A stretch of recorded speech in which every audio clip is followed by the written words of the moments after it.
Okay, perfect. Thank you.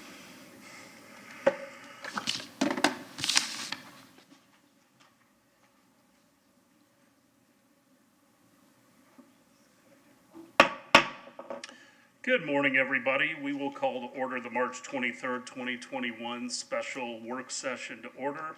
Specifically, we're going to be talking about Imagine Clearwater today. We're going to be talking with a lot of industry leaders and hearing from them. Also, some folks that have run different music venues, outdoor music venues. Our staff, Mr. Halios, has done a wonderful job of assembling all these different resources.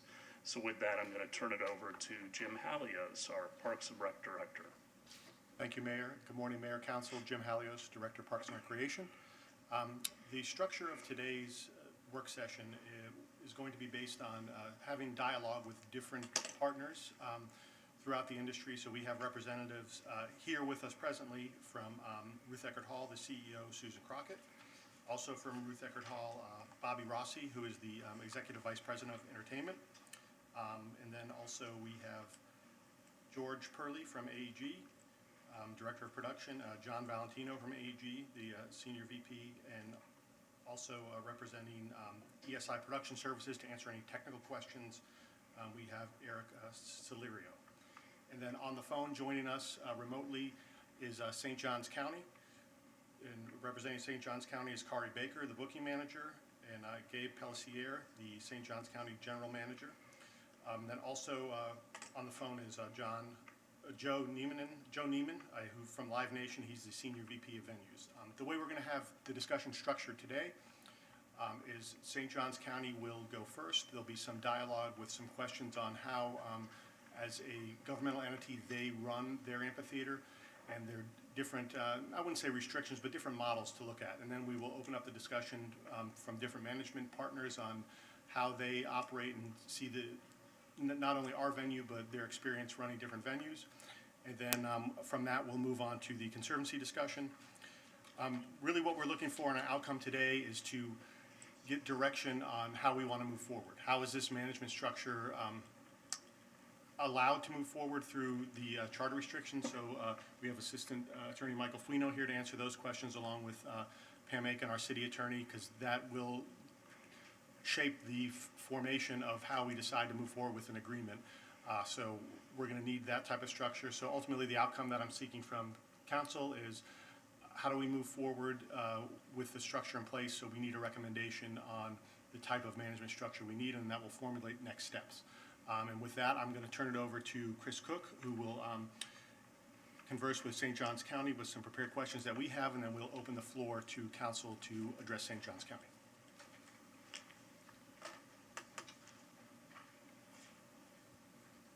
Morning, Mr. Cook.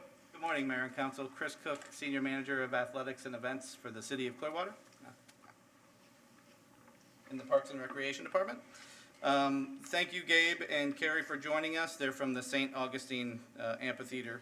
I've been there, seen shows there. They do a wonderful job, so we appreciate you guys taking a few moments. Can you guys hear me over the phone okay? Yeah, I mean, you seem a little distant. I think we can pick it up, so yeah.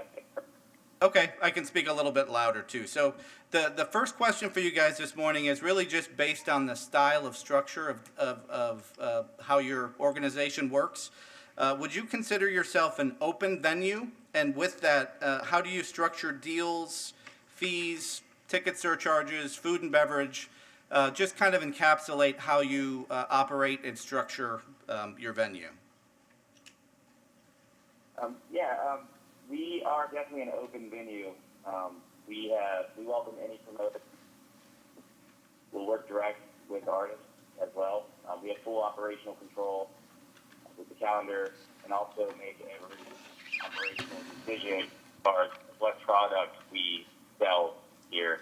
We do, as far as our concessions, we work with, but we can control the prices of the drinks, the products that we're selling, the sponsors, pretty much total operational control. I report up to our county administration, who reports to our board of county.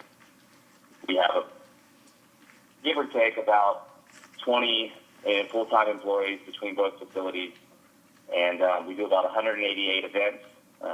Most of those are ticketed events. We have all of the graduations, a lot of local community, a staple for our community for a very long time. Great, thank you. A couple of things you mentioned I'd like to dive in a little bit more on. You talked about the advantage of controlling your calendar and when it relates to community events as well as the larger ticketed events. What are some of the inner workings on how that's decided, and have you seen advantages to that, and what are some of your experiences in dealing with between ticketed events and more the community focus? Okay, I mean, so we started, I think the amphitheater was completed, it was around 2007, 2008. It was a slow start. We are a very small town, I mean, large enough to really have an amphitheater of this size. We're a destination location, and I think in the beginning we were in the same situation that you guys are doing. We were trying to figure out if we were going to do this in-house or have a management team. In the end, they decided to just do it in-house because we weren't proven. I mean, we didn't know how it was going to work, or we really had no idea what we were doing. But the venue was designed really well, and we are a destination location. We started booking our first few shows. We were working with a few independent promoters, and they were selling really well. We started getting a lot of traction very quickly. And then from there, some of the larger promotion companies were more interested because they could see it was working. And so we always started as independent, but because we started working with the independent promoters from the beginning and there was some success, it kind of organically moved in a direction for us to remain independent. And I do believe that is the right direction for a venue. I mean, it's relationships. We're in the relationship business, and those relationships in your entire market really mean a lot.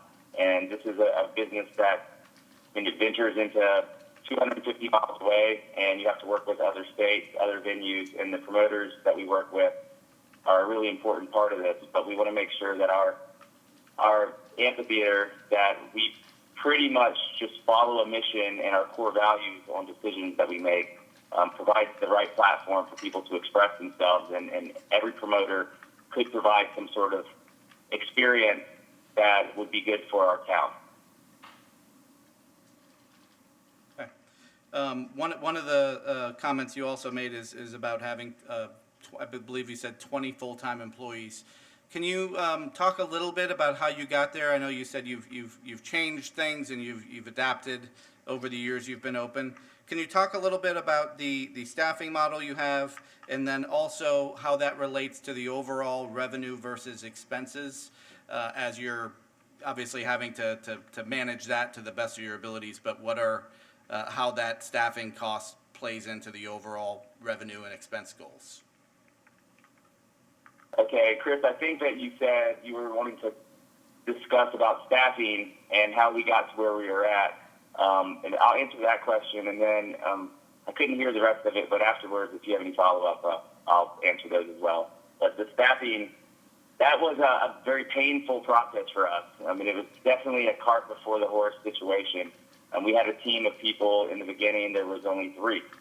And we started booking shows, and it was obvious that there was definitely more work than. And in government, as you know, you don't really move that quickly. You can't really add fiscal positions. You're starting to work on, we're working on our next year budget right now. And so it was very hard on the staff. I mean, we had salary employees working over 80 hours a week, just overwhelmed. And over the years, we've been able to add more, but it was always and it still is a cart before the horse. It is. I don't think that adding staff or adjusting the budget or having to pay artists a certain way, working with our purchasing department, our legal, our finance department, this operation doesn't fit very easily in the county, and it makes it very, very challenging as there's a demand, because you always want to meet the demand, especially if it's in the best interest of the community, but it doesn't always move at a pace that you need it to. And I would say that's probably one of our biggest challenges. And also retention is a major issue because industry pays a lot differently than government. And so if you have an administrator making a certain amount of money, and usually that's your top pay, and then it scales all the way down, and then you start reaching positions that they would say would be consistent with other areas around the county, it never really meets the threshold that our industry pays, and so it's hard to keep really good talent. You end up having a lot more turnover, and for really a couple years, we've had up to 30 to 40% turnover because we're training folks that are able to venture out and have better opportunities elsewhere. Great, thank you, Gabe. The last question and a half that I have, and then Mayor and Council will be able to ask anything further, but just the last one I have is related to audio visual. So there's been some back and forth, and we've been looking at things in different ways as far as what a venue should provide or could provide. Can you talk about your experience with the AV of your venue? And then lastly, just kind of round that out with any pitfalls you've seen or things that you've done in your years of operating there that you think you just want to kind of get out and let us know with the last comment, at least from my questions.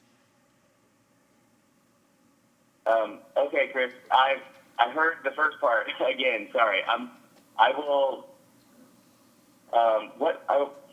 Could you repeat the second part of that question? I'm sorry, I couldn't hear The you. second part was, are there lessons learned? Were there any pitfalls that if you could do it again, you would not repeat?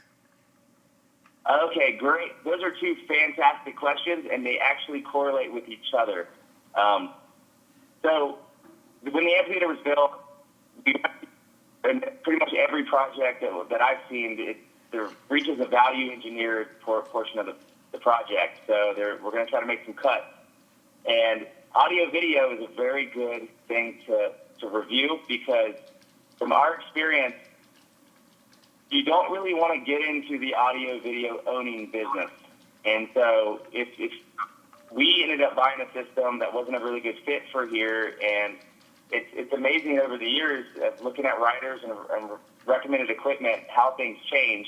If I was going to invest in something, that would not be an investment that I would make. I would rent the equipment. I would get really good relationships with local vendors. But as things progress in our industry and equipment changes and demand changes, your equipment will quickly become obsolete.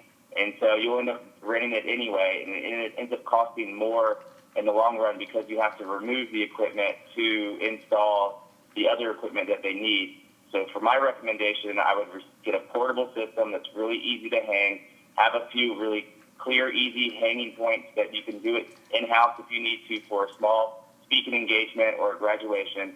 But I would spend more attention on building relationships with the promoters, making sure your venue is a venue that is very easy to go in and out of, and making sure that you have equipment locally that you can rent.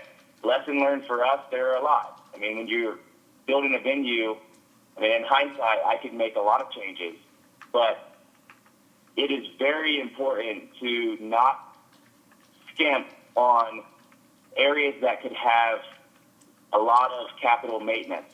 And so when we first built this facility, there were certain products that worked really well near the ocean that were removed and replaced with something that was less expensive. And along with that, through the bonds from the bed tax dollars or however it was, however we purchased or built this facility, there wasn't money set aside for capital maintenance. And that was a really bad problem because you can never rely on your programming to cover capital maintenance. And there's different levels of maintenance in which you have to pay attention to. So if I was to start out and if I was in your position, I would get a really good facility manager that can understand the cost of replacement costs for capital maintenance items. And I would budget per year to make sure that every year you were setting aside a certain amount of money that when those items do come up and you have to replace them, for example, our big tent structure we have here, that you have the money set aside, that you're not going to allow this to fall by the wayside and eventually shut your facility down. That's something that we did not do. And over the years, I've been tasked to try to use our programming to come up with the revenue to cover the capital maintenance. That's the intent of what you should be doing for a facility. It should be that it's creating a world-class living facility that provides economic impact, and you have diversity of programming. It makes you start looking at it from my side, from a lens in which I don't think it's a way to view how we're operating this operation. Great, thank you, Gabe. Mayor, you want to? Questions from the council? First of all, I want to thank you for taking the time to spend with us. I really do appreciate you doing this morning. I'm going to open it up to council questions at this time. Vice Mayor? Yeah, hi Gabe. Just out of curiosity, what size of venue did you start with and what size did you end up with? And was that something you changed every so many years to conform with demand, or did you pretty much nail it right off the bat? I think that we started out with a really good size. It's a boutique amphitheater. It's not too big that you're going to try to go after arena-sized acts. There are a lot of touring acts that fit within we were a 4,042, 43 based off of facility in the beginning. I also thought that the design where the tent, the covered area where it terminated, allowed us to create a very good experience at a lesser capacity. So we're able to go down to 3,000 and go after shows that we know are going to bring about 2,500 to 3,000 audience, and it feels really good for the audience, really good for the artist, and we just don't open up the top, which is our 300 section. Over the years, we've seen where the demand was. You can tell that our resources that we have, or the amount of seating that we have, it just seems that our tickets were selling very quickly. We knew that there was a really high demand, and when it gets to the point that you're selling out just about every show you have, it makes you think, well, what if you have more seats? The amphitheater was designed to have an additional 800 seats on the wings, and we had a flat grass area that didn't really work for GA because you couldn't see the stage after the first few people that were standing there. So we added additional seating because we knew that there was a demand for it. And it's been a good investment for us. It allows us to go after a little bit larger acts that we haven't been able to see in the past. But opportunities we have to be able to go from 2,500 or 3,000 up to 4,000 and then go up to about 5,000 has provided a lot of opportunities to make sure that the venue is used very often.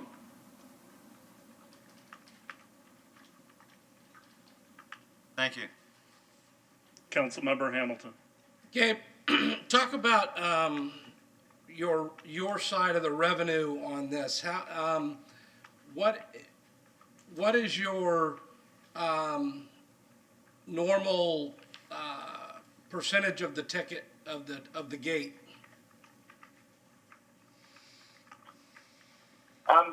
That's a really good question. I think every show is a little different, and so there are times in which you can look at the ticket price in a way in which that's bringing in your revenue, but most of the time you're collecting revenue from ancillary revenue. And so, every show is a little different. And so if there was a show that we knew was like a younger crowd, or maybe it's going to bring children, we obviously know it's not going to be a heavy ancillary food and beverage crowd, so we have to approach that a little bit differently. And so over the years, you start understanding that, and that's something I think working with promoters, and promoters have a really good idea about. But for us, we always have a facility fee that will come back to us that is here to cover the maintenance of the facility.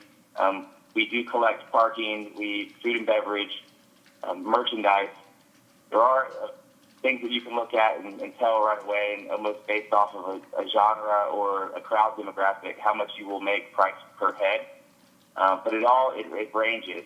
And we will approach things based off of what time of the year, what type of genre it is, what type of demographic, a little bit differently. We will adjust our prices up and down to make sure that it's the right fit. I don't know if that's a good answer for your question, but it is it's complicated. I'm sure it is.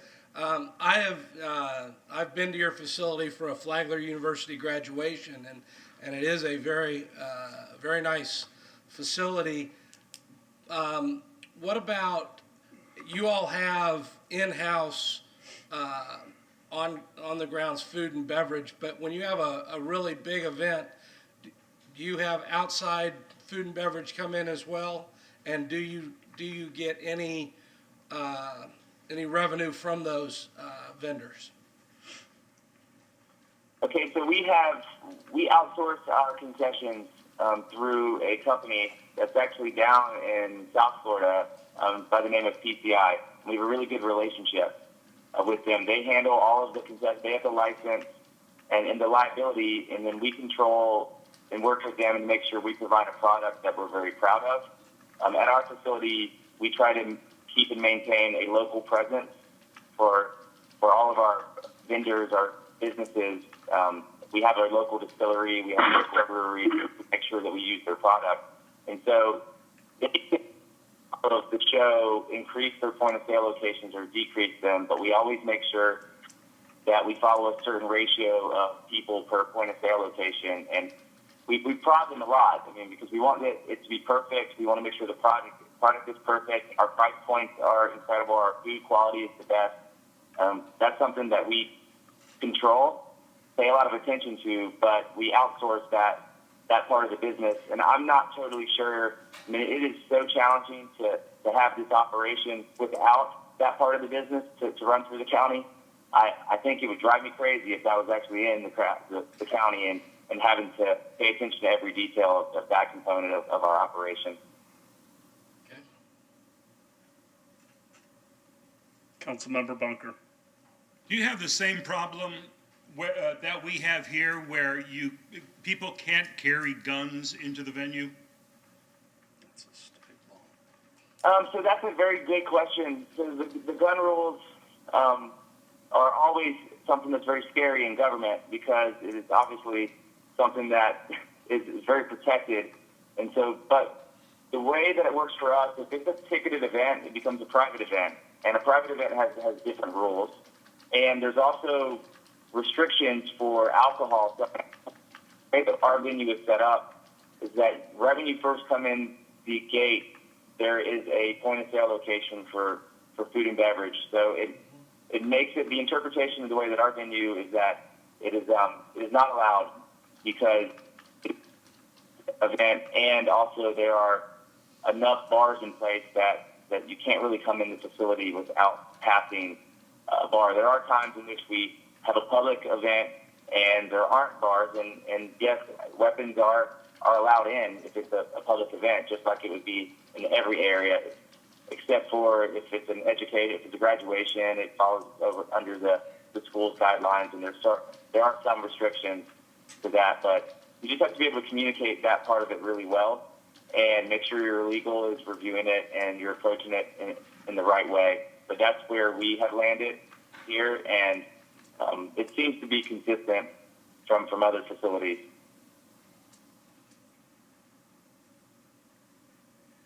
Councilmember Beckman. Thank you for speaking with us today.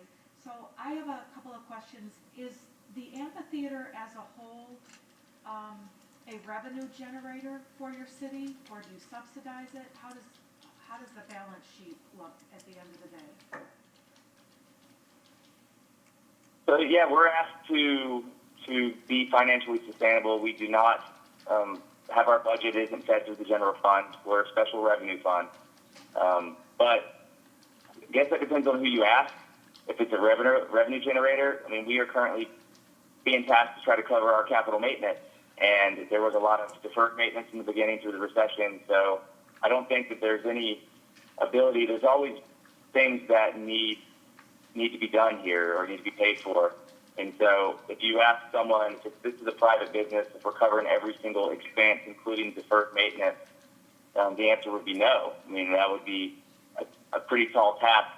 But if we were having the facility managed and updated throughout the year with some subsidy, if it was TDC money and we were just looking at our general operation, then yeah, we can make it sustainable, financially sustainable, and it is a part of our core values to pay attention to. But really with that, we balance the making sure that we cover all of our own expenses, we create economic impact, that we do a lot of community events. We try to make sure we don't always look at it from the profit lens, because it will change the way you approach programming. And I'll give you a good example of this, is that you could book a country artist, and we can have them play a Friday or Saturday, and we would do really great. And we could understand the price per head for food and beverage and understand that this would be something that would make us a lot of money. But if we had a calendar that had 20 country artists, and all of a sudden we had a jazz artist that could come in, we know that demographic, they do different things, they have different loves, different passions, and they will provide a different economic impact for our town.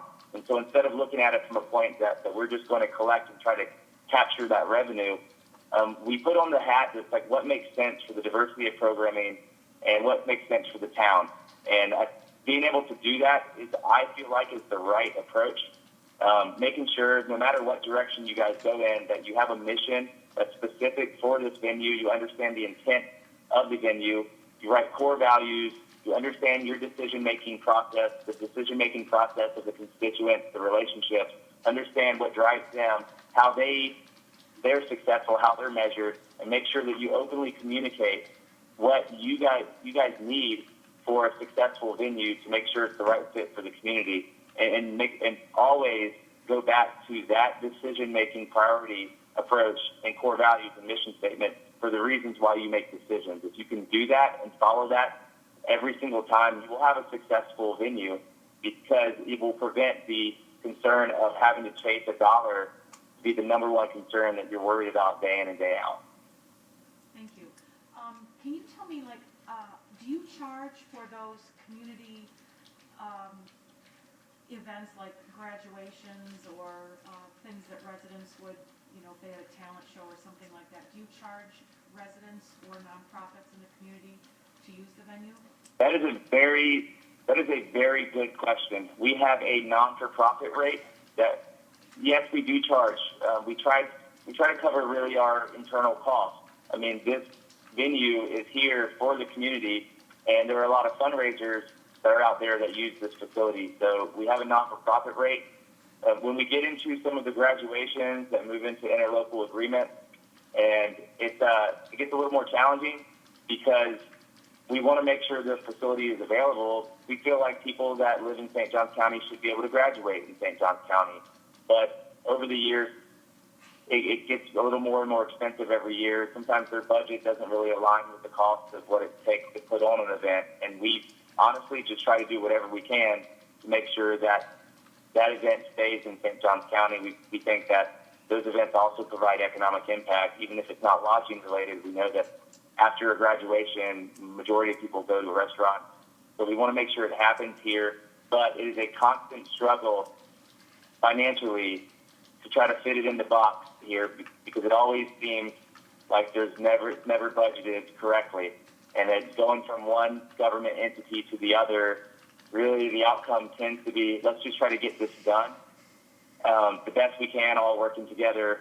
But once again, if we were going to be caring so much about the profits here, it would make it very hard for us to allow the community functions that take up these really high demanding times of our calendar that we know we can get shows in, and the graduations that also come in around the same time, because we would be trying to shift them into an area that allows us to cover all of our costs 100%. And that's just the challenge that I think everyone's going to have to deal with, especially if you want those events to be at the facility. So would you say, can you give, I don't know if you want to, what is your nonprofit rate, and or what percentage of the stage use is for nonprofits or locals? Is it 3% or 12% and do you have a flat nonprofit rate? Yeah, I'll give you just the 2019 numbers. So we had 63 ticketed events, 88 at our other facility. We had 37 community events, and that would include graduation. And so, and our not-for-profit rate is not enough. I can tell you it isn't enough. It's $3,500, and you can blow through $3,500 just from security alone. And there's a lot of additional costs that are added. They're hard costs. And at the end, to do an event in a safe way, especially at a time that we know we're going to have COVID compliance moving forward, it's expensive to do. $3,500 is what we charge. It is not enough. And in the eyes of a graduation and a lot of these community events, it is too much. So that is the balance that we try to figure out each and every day that we work with them. Okay. And then do residents have access? Your amphitheater is kind of off of the walking path, right? I mean, people have to drive to get there. I'm wondering, what access do residents have to that stage or venue area outside of when a performance is? Or is that just not even? That's a very good question. They used to have access when we first started. We were treated more like a park. But over the years, as we've seen, there's been a lot of violence that has happened at mass gatherings, and the concern of staging weapons ended up being a lot of a topic of conversation. And since then, our emergency operations and risk management and fire rescue, we've all got together and we decided that we have to keep the doors locked because it is in the best interest of everyone to close the facility. And it is the largest mass gathering area of our county, and it's something we're really sensitive to. So I don't know how it would be in the city of Clearwater if it's a parklet or how other facilities work. I do know that our facility used to be open to the public, and maybe 4 years ago, we closed the doors and no longer allow the public to access the facility. Was the public happy about that? Probably not. I mean, everyone understands. I mean, in the beginning, anytime that you start something and then stop it, I think it causes some attention. But they understand. You just have to communicate it. I mean, it makes a lot of sense. I mean, I'm sure when I'm telling you guys this right now that you're like, oh, yeah, that makes a lot of sense. I mean, as long as we're able to communicate that and understand it is for the best interest and the safety of everyone, most people are understanding. And then do you have stationary seating, or could you talk about the setup and takedown on either side of event booking dates, so we can get a better idea of how much time is allotted where our facility our area might not be of use to residents? They're fixed. Okay, so They're fixed. we set up and break down everything the same day. We clean it up the same day. We clean all of the restrooms, every single piece of trash. Everything is gone from the start of the show or an event to the end. We don't let it go to the next day. We used to do that when we first started, but we were receiving complaints. There would be trash everywhere, and so we decided that we are going to invest and make sure that our conversion from one day to the other, that it will be back the way that it should be the same night. It does put a lot of stress on a team to try to coordinate that, but it is the only way that we found works.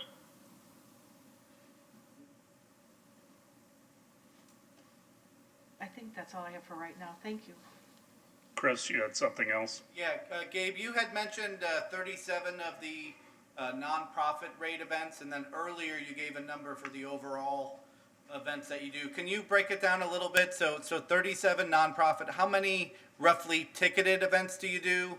And then how many other total events, just to give an idea of the volume, frequency of programming that you guys are open? Okay. Most of our community events are not-for-profit fundraisers that are here to benefit the county in some degree. Most of them are not ticketed events.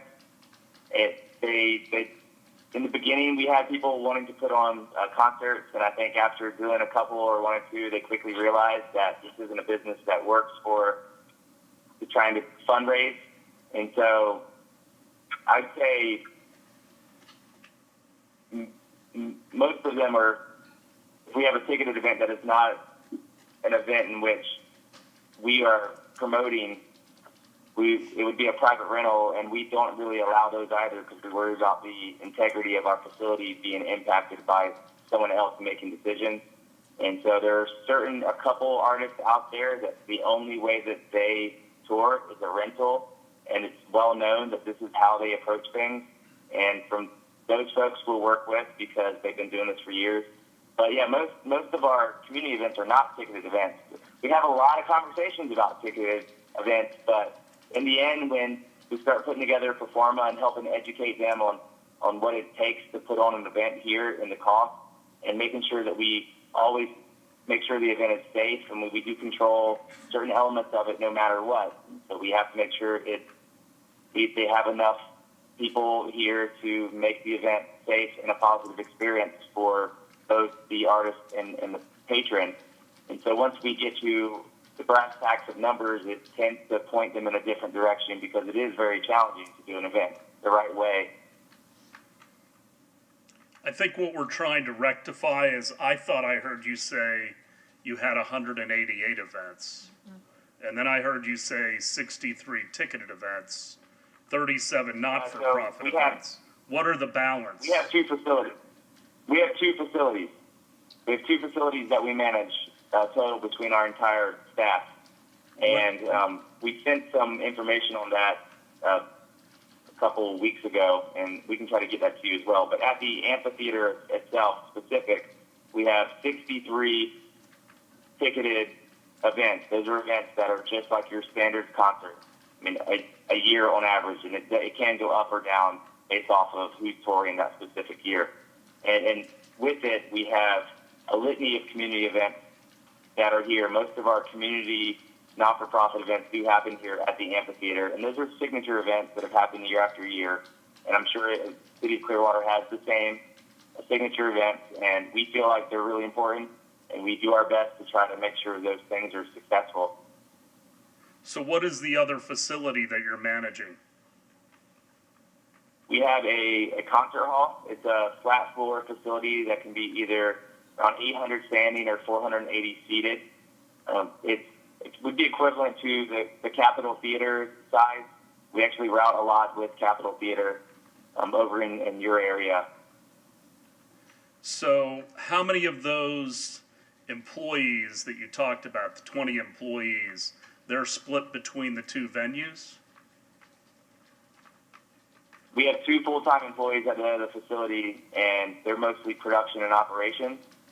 And anytime we move our team, they're on the road from one facility to the other. So can you talk a little bit about synergies with other amphitheaters and the fact that there are specific sized concerts, and how will Clearwater having a venue help support your venue, because shows are going to be more interested to swing through Florida? Yeah, so that's a really good question. This facility is we're going to be able to help each other out a lot. I mean, having an amphitheater, if it's built the right way, if it has a good experience and gets good reviews from the patrons, it's someone that we would work and want to sync our schedules with almost immediately, because we know that their concert series is going to be similar to ours. We work a lot with different performing arts centers, with promoters, but sometimes performing arts centers' calendar will get held up by different musicals or plays, and they have rehearsal times, and it closes a major part of their calendar. And tours have to have a couple dates to be able to play. They don't want to do too many one-offs. And so having this facility, I think, is going to enhance everyone in Florida, especially in the location that it's at. The area, going back to in Clearwater, there are a lot of facilities over there, including Ruth Eckerd Hall, and the Strads is kind of in the same radius. I would make sure I have really good relationships with them. I mean, we have some facilities in our area, in our market, that we make sure we maintain a very strong relationship. And in the end, the artist, hopefully we'll be able to choose the room, and you can fit the right artist in the right room. We try to do our best to make sure our room looks appealing for the artist and for a patron. But it can be a very nasty business if you don't keep good relationships with venues around. And if I was in your position, I probably would look to Ruth Eckerd Hall. They've been doing it the right way for a long period of time, and have this same conversation with them, because I've worked with them for many years, and they know how to approach things the right way. And I'm sure that they're going to have interest because this is right up in the same market that they're in. Well, they're on deck to talk to. You talked about your mission statement and making certain that you had certain acts. How do you deal with diversity of acts and making certain that you're tailoring things to all sectors of the community? Yeah, so you can measure everything. We get data points for every person that comes in here. And so our mission statement, I mean, it's a long mission statement, but I'll paraphrase it. It is to enrich the lives of the citizens of St. Johns County and surrounding areas. And our core values that we always follow when we are making a decision is we always want to make sure that we have integrity in our facility, that we're innovative, that we're the best that we possibly can, that we're sustainable, we collaborate, and we always think about the community. So when it becomes a time in which we are really seeking out diversity of programming, it's when we're having to make a decision on one day that could be two potential events. And so we look at the calendar and try to create as much balance as we can. And so that's the good thing about having operational control of the calendar, because you can focus on that. And there are times that we give up thousands of dollars to make sure our programming is diverse. And I think we all want a really solid P&L. That is critically important for the facility. But let me ask you, have you done economic impact studies of what the amphitheater brings in to the surrounding area? There have been 3 impact studies, and the third one's about to be published here, so you can get really good information from it. What we have found out that every concert that we have, we pull over 50% from out of our market. That means out of anyone that can have a day trip and go back home, we consider our market. So we're starting to include Orlando as well. And so we know that every show that we have that sells out provides over 1,000 hotel rooms that are booked, or Airbnbs or whatever lodging, and it's actually increasing over time. We're starting to get more people that are coming here as a getaway, which is what we have as a destination location. I think you guys are going to have a very similar one with the beach. You may be having the same pool from out of market. Do you have a dollar figure, though, of what that impact is, roughly? Yeah, I can send you, I don't know it offhand, but I can send you the impact study if you want to take a look at it. Okay. Thank you. Any other questions? Vice Mayor? Yeah, one more question. At the amphitheater, I know you rely not only on ticket sales, but parking and food and beverage. What's the breakdown on that? How much do you rely on the parking fees to supplement, the bottom line? We use the parking fee for a couple of things.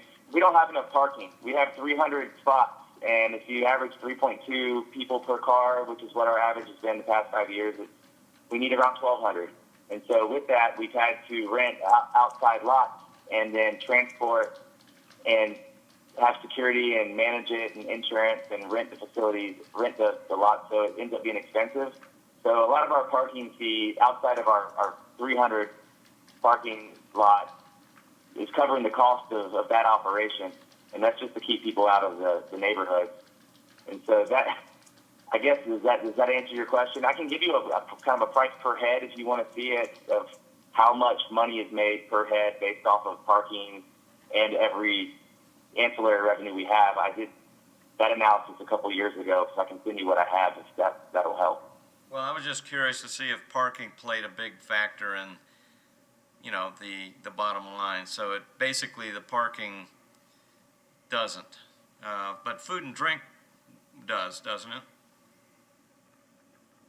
Yes, food and drink will, and parking does provide us some revenue, and we have a VIP area that we charge a higher price per ticket, but in the other areas we just offer for free. There is a small fee built into the ticket that offsets the cost of our operation, but we were married to a venue that was built in 1960 in a residential neighborhood, so we did whatever we could to fix a parking issue that we had. Thank you. Councilmember Beckman. Yeah. So if you said you have about 63 ticketed events or standard concerts a year, does that mean like nearly every weekend is booked with a ticketed event? Yes, that is. I think the only weekends that we don't have ticketed events are between Christmas and New Year's. And we're starting to get closer and closer to that time, actually. To give you an example, this past weekend we had a show Friday, a show Saturday, and a show Sunday. And then here we are. But usually every weekend we have one or two shows, especially if we include the other facility, we'll have shows on the same night. Okay. Thanks. Mr. Bunker. You talked about the beginning when you were having a painful process starting with just 3 employees. And are you happy you went that way, or do you wish you had turned to an outside group like Ruth Eckert to manage the facility? I'd say I'm pretty jealous of the ability for Ruth Eckert to maneuver because it is so hard to do what we're doing and to work with industries, the relationships. It's not just the staffing, it's trying to get an artist paid or give them a wire and letting the county know through our finance department that we are the buyer, we are asking, we are requesting for this service. They are not asking for our services, and to make sure that we constantly communicate that our relationships could be in jeopardy if we don't approach things the right way. And it is a square peg, round hole situation, not just with HR. HR is just one that hits us the hardest because we see it and it impacts us on our day-to-day with the people that we have, resource-wise. But from purchasing to IT to records requests to legal and contracts, finance, you name it. You name every section that you have with internal services, and I can tell you we are asking them to make some sort of exception that is not easy for them to make. This has been a very challenging thing. It looks good on the outside, and everyone is happy, but on the inside, we are working a lot harder than I feel like we should have to work. Thank you. Any other questions by staff? Gabe, you've been very generous with your time. I truly appreciate it. I hope that we continue to have an open relationship back and forth that's mutually beneficial. Yeah, once this venue is built, I mean, we're going to be working a lot together, and we're excited about it. We've been hoping that this was going to happen for a very long time. You'd be surprised about how many venues that are built that just aren't the right fit for what we do. I think making sure that it is a fit, getting the feedback and trying to connect with the promoters, with the local areas or community groups like Ruth Eckert Hall. It seems like you guys are moving in the right direction. If you guys have any questions, anything moving forward, we're here. We're happy to help because it helps all of us for this venue to be successful. Thank you, sir. All right, Mr. Hallios. Yes, Mayor, Council, now that we've moved from the portion of speaking with a government partner, we're going to venture into speaking with some professional management partners. So we have Ruth Eckert Hall here and AEG and also Live Nation on the phone. We can do this a couple ways, Mayor. We can just kind of open the floor generally and have them come up and have you ask questions, or I have a series of kind of general questions that we as a staff would have, and then we could address those individually. Whatever way pleases the council, I'm willing to prepare to go forward with it. So do you need to get Live Nation on? He's on the phone. Okay. I think I'd rather deal with Live Nation first Okay. and get done with the phone portion because I think Understood. it's more difficult. And then we can go to, AEG and Ruth Eckert Hall, who we have in the audience. Sounds good. Joe, can you hear me? Hi, good morning, everybody. Can you guys hear me okay? Yes, Yes. good morning. Okay, the first question, Joe. Congratulations. Yep. Thank you. The first question that we have for you is, for a facility our size, what would the typical number of shows or use days per year that you would see kind of in the industry, or in your opinion would be suitable for that type of venue? Chris, I'm sorry, can you repeat it?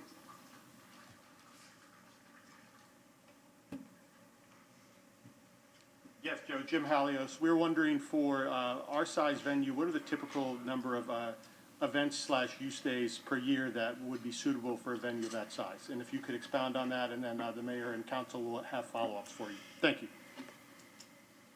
Oh, sure, thank you. And because I'm not the person that programs the venues, I really can't speculate on show count, but I want to follow up with something that Gabe said, and that's so important, that the venues that are successful are designed to be artist-friendly.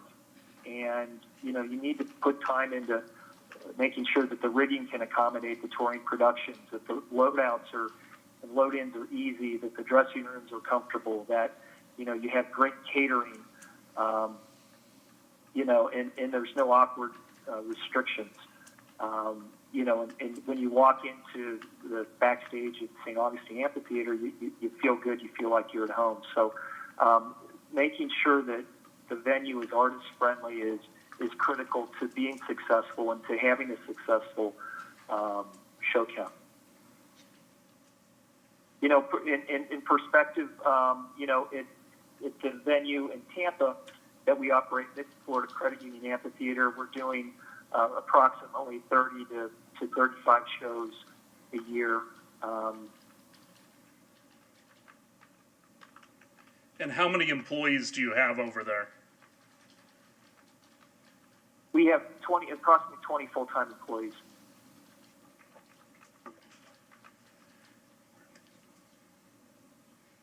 And that includes the concessionaires, the marketing, the ticketing, the sponsorship, the box office, the maintenance crew, and then the management.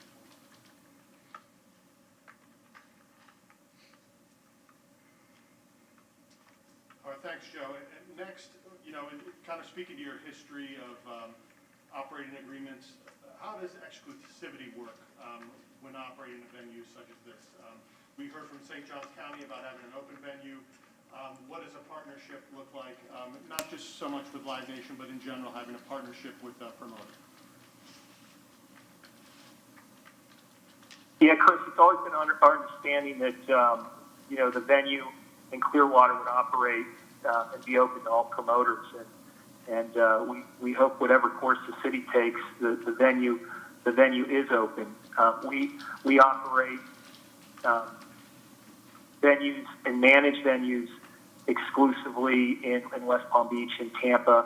We have a management agreement with the city of Miami for Bayfront Park Amphitheater, and then we also work with the Jaguars up in Jacksonville for Daly's Place Amphitheater. So, the agreements can take on many forms, but from an exclusivity standpoint, we're exclusive in the venues that we own and operate or have agreements with, like Miami, like Jacksonville. But Chris, we also go into a lot of different venues that aren't exclusive, obviously, the arenas, the stadiums, and so forth. So, again, what's critical to us when we go into a venue that it's artist friendly and there's always good economic terms. Thanks, Joe. And next, Gabe brought up the question at St. John's about the audio visual for the venue, and about how that technology progresses very fast, and buying it as an asset is not something that he would recommend. What are the types of, kind of minimum bare standards that in the industry that you would look for in a venue of our size? Chris, I think if you want to invest in equipment, I think you want to look at maybe some spotlights. but I would stay away from any audio or video package that if you buy out front, you're going to have somebody that manages it. You're going to have some place to store it. You're going to have people that operate it. And you're probably better, at least the first year, in going in and working with local companies that can rent you the equipment and help you operate the equipment and make sure that, as soon as you buy something that's suddenly obsolete or not up to the industry standard. So I agree, 100% with Gabe. You should probably be cautious making an initial investment. Spotlights are pretty safe. I mean, you're going to get a ton of use out of them. But the audio and the video, I consider holding off and making a decision later on that. Okay, and lastly, Joe, what type of services as a partner would you expect the city to provide when either partnering with you or us being the manager of the venue? I think you want to walk into a venue that's safe and comfortable and clean and a venue that has a good relationship in the community. The fire and police that are supportive and helpful, and a concessionaire that knows what they're doing, that can service the customer, and we're out to give everybody a great customer experience ultimately, whether the customer is the artist or whether it's the customer that's buying the ticket. You want to give everybody a great experience and walk away with a great experience, and that's really what we look for. All right, thanks, Joe. Now I'm going to open up to Mayor Hibbard and the council for any questions they may have for you. Questions for Live Nation? Councilmember Hamilton? Yes, sir. My facial expression gave it away. Joe, with Live Nation, I mean, exactly how does your relationship work as far as do you have certain artists under contract, or is it management companies that you deal with? How does that work? We work with artists through their agents, and those are the relationships. And we have networks of venues throughout the country that we book. But I mean, are there certain performers, certain talent that aren't under contract with Live Nation and therefore would not be playing in your facility, even if they had a date that would work?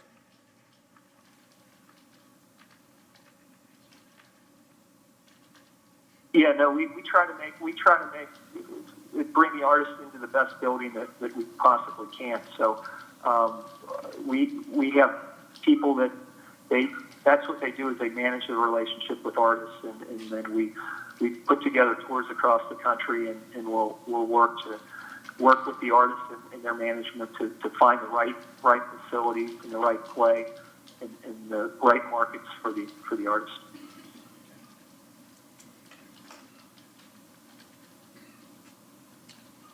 Other questions? Councilmember Beckman? Thank you for speaking with us today.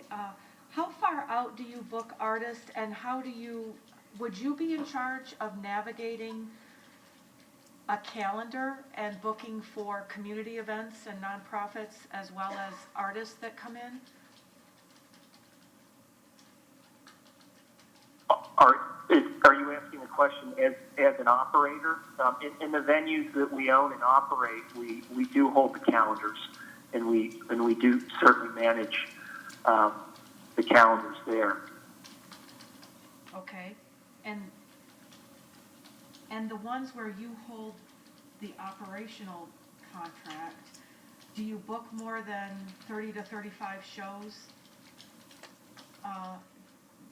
You would probably, want to book a lot more than 30 to 35 shows, right? If you hold the operational. Yeah, I'm sorry, what was the question? Well, if you hold the operational, I'm just trying to get a handle on how frequently the amphitheater would be booked if you have an operational contract with us, and how you're balancing the artists that are, the big names that are coming in versus residents and nonprofits that want to use that stage.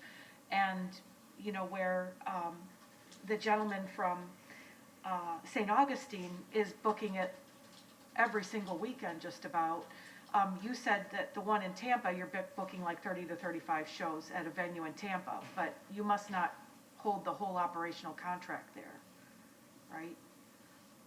So if we were to have an operational Well, in contract. Tampa, They operate that exclusively. yeah, Oh, they do? With Yes. only 30 to 35 shows? Okay. Yeah.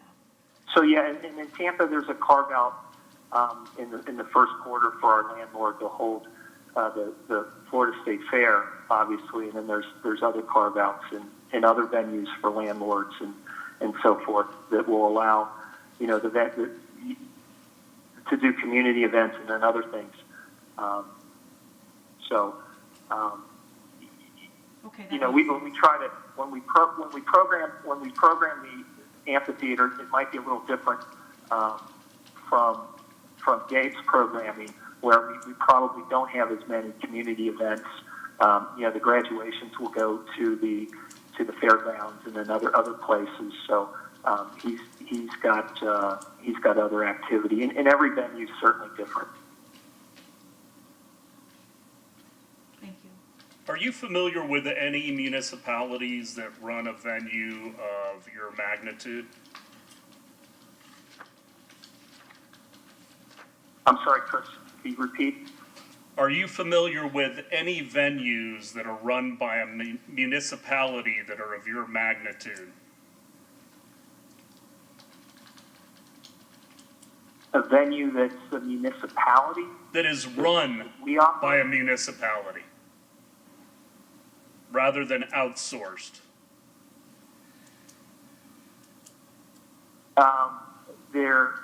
If the question is, are there, the city of Boca Raton operates Meisner Park Amphitheater. And how large is that? That's a 4,000 capacity venue. Okay. And it's right down in downtown Boca, and we'll do a handful of events with them, and we've got a great relationship with them. You know, Gabe, who was there earlier, does a fantastic job as an operator, is a county-owned operator for his venue, and we do events in his building as well. And again, he makes it easy, you know, start to finish. City of Boca makes it easy to come in, and it's a very comfortable venue, just like St. Augustine as well. Any other questions? I want to thank you for your time. We look forward to partnering with you down the road when this venue is operating. Really appreciate all of your knowledge that you've helped impart to us today. Chris, thank you, and congratulations on your pending groundbreaking. I know how exciting it is to bring a facility out of the ground just from conception right to the opening. And when that first note hits, there's going to be a lot of goosebumps. So congratulations. Thank you.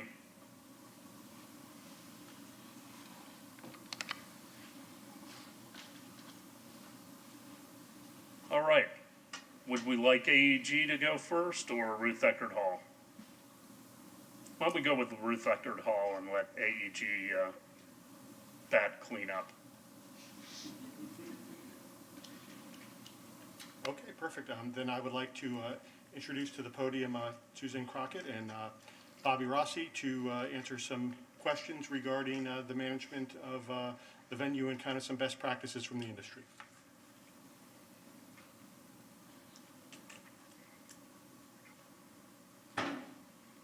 Good morning and thank you. Susan Crockett, Ruth Eckerd Hall. Good morning, Bobby Rossi, Ruth Eckerd Hall. Do you want to do an introduction and then we can roll into questions? Sure. Well, as you know, Ruth Eckerd Hall's been in this community for approaching 40 years. We manage the Ruth Eckerd Hall, a 2,200-seat theater. On that property is also the Murray Theater, which is a 200 seat black box, and we also have a banquet facility that seats up to 300 for private events. And of course, we also manage the Billheimer Capitol Theater, which is about 700 seats. So how many shows are coming between Ruth Eckerd Hall and Capitol Theater and? Go ahead. You wanna? Thank you. Annually, we kind of average in the neighborhood of 200 to 250 events combined, publicly ticketed at the Capitol Theater, Ruth Eckerd, and the Murray Theater, on average, not counting the nonprofits and the charity rentals and graduations and whatnot. And what are the synergies between the different facilities? It's tremendous. As Gabe had mentioned, relationships are key in our business, and the ability to have at our access venues from 200 to 2,200 gives us incredible flexibility for artist availability and the ability to accommodate the needs of our community. When you're offering variable venues for the requests on the so important dates that are sometimes fixed in certain cases with artists and or community, whether it be a graduation or a charitable event, that ability to float the venues is incredible, and that's where certainly Coachman comes into play. Do you want to talk about April 7th of last year? Well, there are many days where we have two events, but on April 7th last year we had of 19 we had 4 events on the same night, from Pasco County at Chasco Fiesta to the Billheimer Capitol, Ruth Eckerd, and Coachman Park on the same night, and that's incredible. Curtis Hickson. And Curtis Hickson with some of the NCAA events. So that ability to accommodate the artists and or the community is imperative, and so when you talk about that kind of a reach, it's, aside from being very proud to be able to staff and accommodate those, it's incredible what that means for the community. So we're very proud of those kind of nights. As exhausting as Gabe said they are sometimes, at the end of the day, you look back and say that we can really be proud to be able to do that. So. I was going to say probably the best example of how the synergies work is when we first were looking at the project of the Capitol Theater, there was some pushback from some of our board. There was a fear that by doing another venue that we would be taking the eye off the ball of the main ship, as they put it. And what we found was it actually made Ruth Eckerd Hall stronger by being able to offer more options to people coming through. So there are a lot of times we have someone approach us and we'll say, the Capitol Theater is a better fit for your event. And it has allowed us to bring in artists that we haven't been able to bring before because we have that option of a different size, the capacity. Because as the gentleman Gabe from St. Augustine said, it is so complicated with each artist and what their needs are and who the market is and who the people are that come and what their needs are, that the more flexibility that you have with your staffing, the easier it is to manage. So that's where there's a lot of savings. If we had to build the infrastructure for the Capitol Theater would not be financially successful as it is, because we do run it as a satellite. Yes. Jim, do you have any questions for Ruth Eckerd specifically?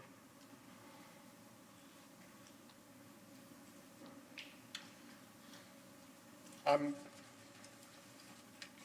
few questions, Mayor. Just, basically I kind of would like them to speak to the relationship currently that, we have with them, and how would they see that going forward when the amphitheater comes online, and the synergies that would exist, and kind of what the expectations would be of the city should we move in the direction of having someone outside operating. I'll give you a moment. I think the most important thing that I'm hearing is, I think if we were going to have that discussion, we would want clarity as to what the goals are. What is it that, because you can have a venue that is busy every single weekend, and obviously it will make more money, but I'm not sure yet what exactly the picture that the council has for this venue. I know you would like it to be as self-sustaining as it can be, but how many events do you want? How often do you want it open and usable for other events? So I think the more clarity you can provide to us, the more that we would be able to answer some of your questions. My feeling is that you don't want a facility that's going to maximize, as Gabe said, you're looking for every dollar. I think it's more about a quality of life decision, and that's going to affect all of your fee structure. It's going to affect all of your contracts. It's going to affect of the availability, and I think that's, I think you set the parameters, and then you see who can fulfill that parameters that you're setting. So that would be my suggestion. Thank you. Yes, I think the accessibility to the venue is determined by some of the initial discussions, communication about the ability to flex an event, such as we talked about the markets or yoga or other events that could be coming in on a regular basis. So the sooner initially that's addressed, that there could be these sort of, times where an artist may move because of an illness to a date that becomes a day where there's a market. If you set in place the parameters that these things could happen, these sort of acts of God and other things, there's less, there's more give and take on the possibilities when these events switch. Same thing with a graduation moving or something. So the earlier on those possibilities are addressed, I think is very important, because it makes the discussion that much easier later. And we balance that really, really well with our facilities as it relates to the Florida Orchestra coming in and changes that they might experience with a certain conductor that may not be available, and it changes. And over the years, that's one of the things we're very proud of, because that as those contracts or agreements got renewed, we made sure that those clauses were in there so that their changes can be accommodated. And if we have an artist that has to move because of one reason or another from a Sunday to a Monday, and it might affect a rental or something else, that we can open that up to a discussion to say, can we go on a different date, or can it happen earlier in the day, or can our event happen earlier in the day? So those are, I think, important, regardless of what happens, that those, whether it be with a vendor for food and beverage, or sound and lighting, or sponsors, that those clauses are in place so that you can pivot to something that's more easily addressed. So it's not just this, more combative. So I think it's very important to do that too. Can you explain, though, I know what you're talking about, but can you explain a little bit more with the Florida Orchestra? Give a firm example of what you're referring to. Sure. The Florida Orchestra, for example, books very far in advance. They're dealing with a lot of international conductors and artists, and they're also juggling 3 venues pretty much every weekend throughout our community to have the same production play Friday, Saturday, and Sunday. Sometimes one of our venues might have an event that's booked in, a Broadway show, a concert, a graduation, that affects their 3-day run with a production. So they're having to juggle and say, well, we can't get into Tampa on that particular night because they have a show. What can we do about it? In their case, they might move it to a smaller facility. In our case, it might be where we're booked on the Sunday. Can we offer you the Monday? Can we offer you the Thursday night? If those things are addressed early on in your contract negotiations, when they do come up, it's not like you're speaking foreign to them. And that's so that it makes the transition. They can go back to the conductor and say, we need you Thursday, Friday, Monday now, or whatever. And it might be, and they can figure in a budget if they've got to cover hotel accommodations on a night where they're not performing, and so on. And it works the same way with the artists we book in. If somebody changes, if we promise the orchestra a date, or if it's at Coachman, it would be a graduation or a charity rental, and we have an artist that has to move for some reason, we might be able to go to them and say, is there an alternative date we can look at this far in advance? Are you on sale yet to the folks who are coming, or have you notified the school board that that's an event that's coming? No, we haven't done that yet. Great, can we move it to this day? And that communication is key, and it can happen from as little as our Murray 200 all the way up to Ruth Eckerd. The magnitude of the event is important, because a lot of the community rentals are the most important thing they're doing for the year. So that's their big Van Morrison, that's their big Ringo Starr night. So you have to have kid gloves when you deal with it, but the sooner you can address the ability this could happen, it makes it easier for the transition. Hope that answered. Yeah. And actually, I was going to say, when people ask us, how does it work with contracts and that kind of a thing, I like to say it's both art and science, because as a nonprofit, we have a mission to serve, and there are plenty of good times that we have a discussion and say, do we need to do this, or is it better to do this? And sometimes it is a revenue versus mission question. And, I will tell you that when the superintendent of school asked to use Ruth Eckerd Hall, it's available for him. That's the kind of thing, because of our mission and what we're here to do. And that's different. We are not solely profit-driven. I think we actually, it's difficult sometimes because people don't realize we're not-for-profit, because they see us as successful and therefore they think you've got to be for-profit. But in actuality, our goal is to spread our mission, deliver it to the finest quality, and to be doing it in a financially responsible way. So, we're just trying to cover our costs and give quality back to those we serve, so. Questions for Ruth Eckerd Hall? Councilmember Beckman and the Vice Mayor. Okay, so maybe you can just, because you guys are the most local, help me understand that when a year or so ago, 2 years ago, there was a discussion that it would cost, if the city were operating that venue, it would be about a $2 million operational cost per year. And so can you tell me how you're going to be making money off of this, or how that's going to work for you and not cost you $2 million? Right, and I think that's that would be something we would need to discuss, because we would need to know how many events how often you would like the building in use. We have infrastructure already that we've invested in, so we have economies of scale, obviously. The first thing that I saw in that pro forma, when you're building a total infrastructure for a venue, it's going to be expensive. That's a huge investment, and then you have a huge carrying cost. So to say we're going to be able to manage it totally from a satellite thing, obviously we can't do that.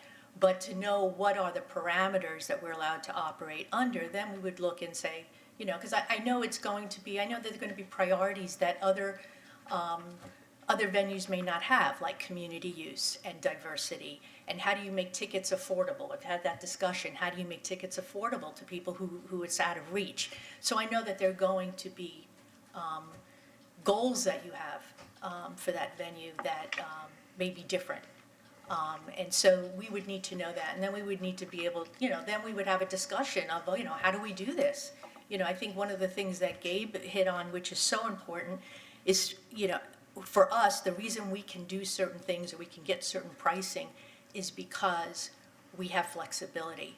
So we can say, and I think where you struggle from a government perspective is that you do have very clear guidelines of, there's a process you go through before you're going to change a contract that, for us, it's a discussion. It's a 3-minute discussion. And so you have that flexibility. It would be very hard to run a successful venue without that flexibility. You're going to miss out on artists. You're going to miss out on better pricing. You're going to miss out on revenue. So that's the kind of thing, again, I can't stand here and say, if you had an operating agreement with us, this is how it would work. I would need to know what are your goals? And, is it feasible for us to do it? Does it serve our mission? I always have to look at that. Is it serving our mission, or is it taking away from our mission? So. Thank you. I think one of the areas that Gabe referenced that was still a little unclear, I know because Mayor addressed it, was the quantity of events. And I think because they do have the second venue at the Ponte Vedra, the Playhouse, that sort of was about 100 of those missing numbers. So it was about 88, then it went to 180. So I don't think it's, and because of weather too, they're not every weekend, Friday, Saturday, Sunday. I think when he referenced that, he was saying they had events at both venues this weekend. So that's important, because the one area that we're most proud of at Ruth Eckerd and our facilities is the relationship with all promoters and partners. The ability to... So you're agnostic? Yes, well, Open. open, because our goal is to, to bring in the best of all varieties of entertainment. And in these relationships, these tentacles, as we call them, that are looking out to bring their best to you is important, because when you have those amenities that were referenced of a venue where artists want to come and the community wants to come, the comfort level, is when you walk backstage at St. Augustine, you feel like you're home. You've all seen the testimonials that some of artists put out for our virtual gala this year, that they feel like going to Ruth Eckerd is like visiting family. That matters when there's a jump ball as to which venue gets a show, and we want to be able to have the availability to bring that warmth to this venue if possible, and that's part of it, because if it's just brick and mortar, they'll go somewhere else. So having the partners like AEG and Live Nation and other promoters, they want to feel like they're safe and secure, and they're at ease when they put their neck on the line to bring an artist that's theirs exclusively to your home. So I think that's been one of the great assets that we've had at all our venues, is that we can work with all as a conduit and bring the best to the community for those super names as were described. So whether it's 30 events or 20 events or 42 events, like I said, it fluctuates on routing and the way the world is. But I think having that as a nucleus to draw them in, and having your partners feel the same way about your venue, which we know this is going to be beautiful and amazing and probably could be the most beautiful venue in the state, that's all going to help. But it's got to have a heart and soul to it, and that's what's going to make them work as hard for us. So just wanted to say that as well. Councilmember Beckman, you had something else? Yeah, so when we talk about, we have our mission statement and what our goals will be, and how do we do this? If our, that ties into subsidizing it. So if our goals are not to book it every single weekend or maximize profit, then it probably means the city's going to be subsidizing it in some ways, whether it's maintenance or security or whatever. And I have no doubt that you can book it and your expertise with that, so that's fantastic. What I'm more interested in is if you can describe to me what it looks like for residents. So accessibility to the stage or the venue area under the shade, the cost of having, a talent show or Shakespeare in the Park or an improv night, and those will only be during, a weekday. And if it happens to rain on the weekend for this artist, oh, sorry, your event's going to get bumped out because, you're not a moneymaker. I mean, that's probably how it's going to operate, yeah? And one thing, a big thing for me too is if you can explain how you see that park Monday through Friday, during the days, can families go up and kids can twirl around on the stage and people can sit under the shade? Or is it, look, that's my venue, I've got security, I've got insurance, and I don't want people walking around there unless I'm there operating an event? Yeah, from what I understand, the original intention was for it to be, for it not to be a closed-off area to the community. And I mean, that's been my understanding since the beginning. I don't think that's changed. In terms of running on the stage, I think it becomes, to me, first thing is a liability issue, what equipment is sitting up there. So, I mean, I think there may be some restrictions you have to put in terms of just liability and not someone getting injured. But yeah, my understanding was that this was to be an open space, and that when it's not in use, it looks like an extension of the rest of the park. And as to the other question you said, in terms of bumping people, I mean, we have turned away. Again, it's about relationships. It's about walking that line of understanding what it is you're doing here, and it isn't always to make the most money. I mean, we've turned away great acts because we had something and we had a commitment, and we kept that commitment. And I think that, again, it comes back to those guidelines. If you say, this venue is to serve these constituencies and it's untouchable, we would respect that. If we couldn't respect it, we wouldn't enter into an agreement like that. So I think that, again, it depends what, just like with, he doesn't have free reign at Ruth Eckerd Hall because we have a board and a mission that we have to adhere to. So it would work, I see it very similar. Does that $3,500 for a nonprofit rental fee from St. Augustine, does that seem reasonable or about what it would be? Yeah, it's amazing because it's so expensive. You have stage hands, which are union stage hands. It's expensive. The bigger the venue, the more security, obviously, you need. It doesn't surprise me. It's more than what Ruth Eckerd Hall would be. But I think people are shocked when they see just how expensive it is to put on a performance. And that's another way where we can save people money, where we say, you know what, if you go to the Capitol Theater, you're going to, you cut this cost, that cost, this cost. So part of that is working with people to find what is the most cost-effective way for them to use their resources. that they have. Right sizing the event. Correct.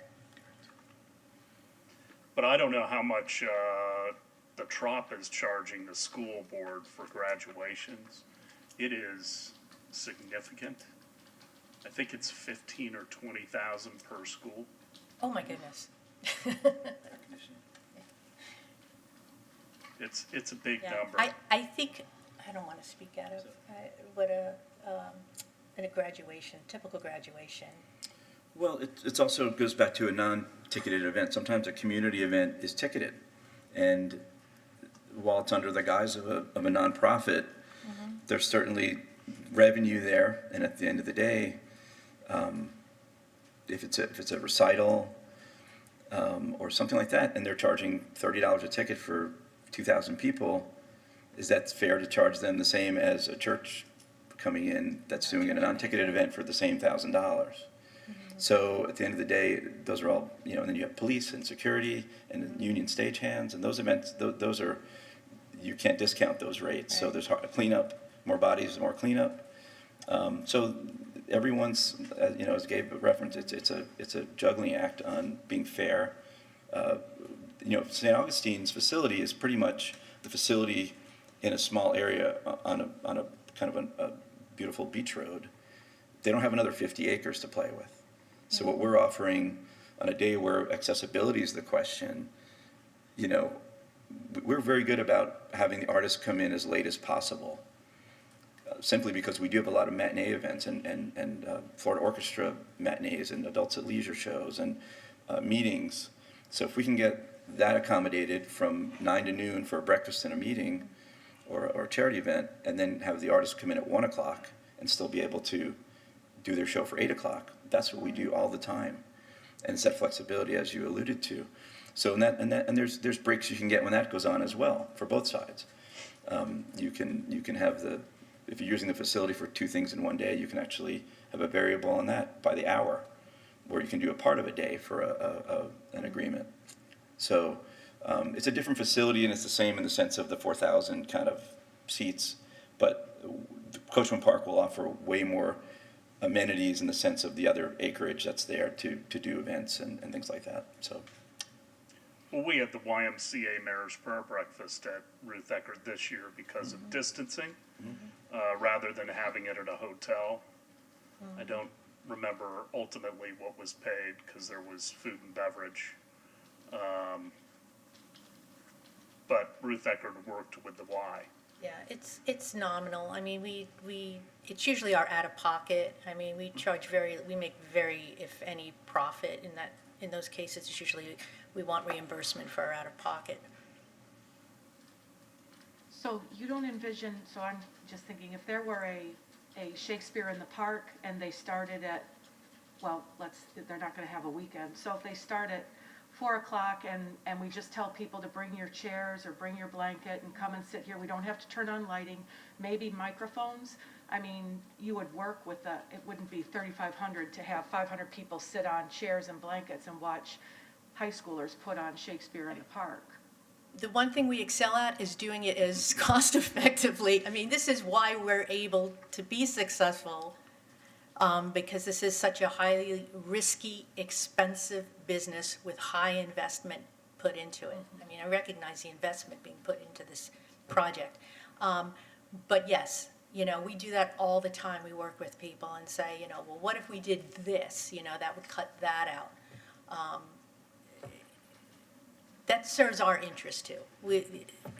Because it's about relationships. Ultimately, it's about relationships. You know, we have great relationships, not only with artists and with agents and promoters, but with the community and the other nonprofits in this community. And they know that, you know, we're going to do the best we can for them. I mean, that's, you know, that's the kind of reputation we have and we want to protect. We're gonna have to subsidize some of the community stuff, though. I think that should be just out there, because even if you did a high school Shakespeare in the Park, you're gonna need AV. I mean, they're gonna need lights, and they're gonna need audio.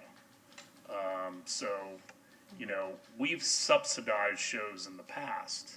We've subsidized the Florida Orchestra to come and give free concerts in the park. And I mean, they are totally free. But there is still a cost to paying the artists, and as Ms. Crockett said, to have the union folks there for the AV and everything else. And then there's going to be, even though that's a pretty cleanly group, there's going to be cleanup. And just as you subsidized Blast Friday, Ruth Eckerd Hall subsidized Blast Friday as well. And that was because our mission was to be a good partner in the downtown district and to bring people in and introduce them to the area. So to us, that was an investment we made. So it's not always about, you know, how do we return money back to us. Vice Mayor, you had something? Yeah, mostly a comment. You know, I was a contractor for 39 years, and flexibility was real important to me. I mean, and so I understand that concept, and what you do is a lot more complicated moving parts than what I had to deal with. But what this does is it gives you 4 venues. I mean, basically it gives you from small to large. And I guess the question that I had was, let's say you have an artist that comes in, you anticipate he's going to sell 350 tickets. He's going to go to the cap. He ends up selling, I mean, let's say that the demand is higher and he goes to 1,000. Do you move him around to where the best, or how do you deal with that? Depends. what's Depends how the available. deal is structured, depends what the artist is willing to do. Sometimes they want to play a smaller venue, right? Yeah. It all depends. What's the additional expense by moving it to a larger venue? I mean, we're dealing with that now with COVID. You know, we have something at the Capitol at 50%. If it looks like it's going to go over 50%, do we cut sales off and leave it at the Capitol? Do we bring it to Ruth Eckerd Hall and increase the expenses? So it not all easy. depends, yeah. Yeah. And every deal is different. So I kind of agree, as we're talking about this, that we're not going to be making money on this. I mean, this is a venue we're building for our community, and we're going to be doing community functions in it, and a lot of the things that we're going to do are for the community, and people are going to enjoy it, just like they do, Ruth, you know, all your venues. So I think the mission would be, at least the direction should be, that we should do it right, and we should, you know, by having a company that come in and run it and bring the artists in, it's not going to cover every dime that we have, but we may be able to make it back on other things. So, I mean, it's part of the reason we're doing the whole Imagine Clearwater is to spark economy.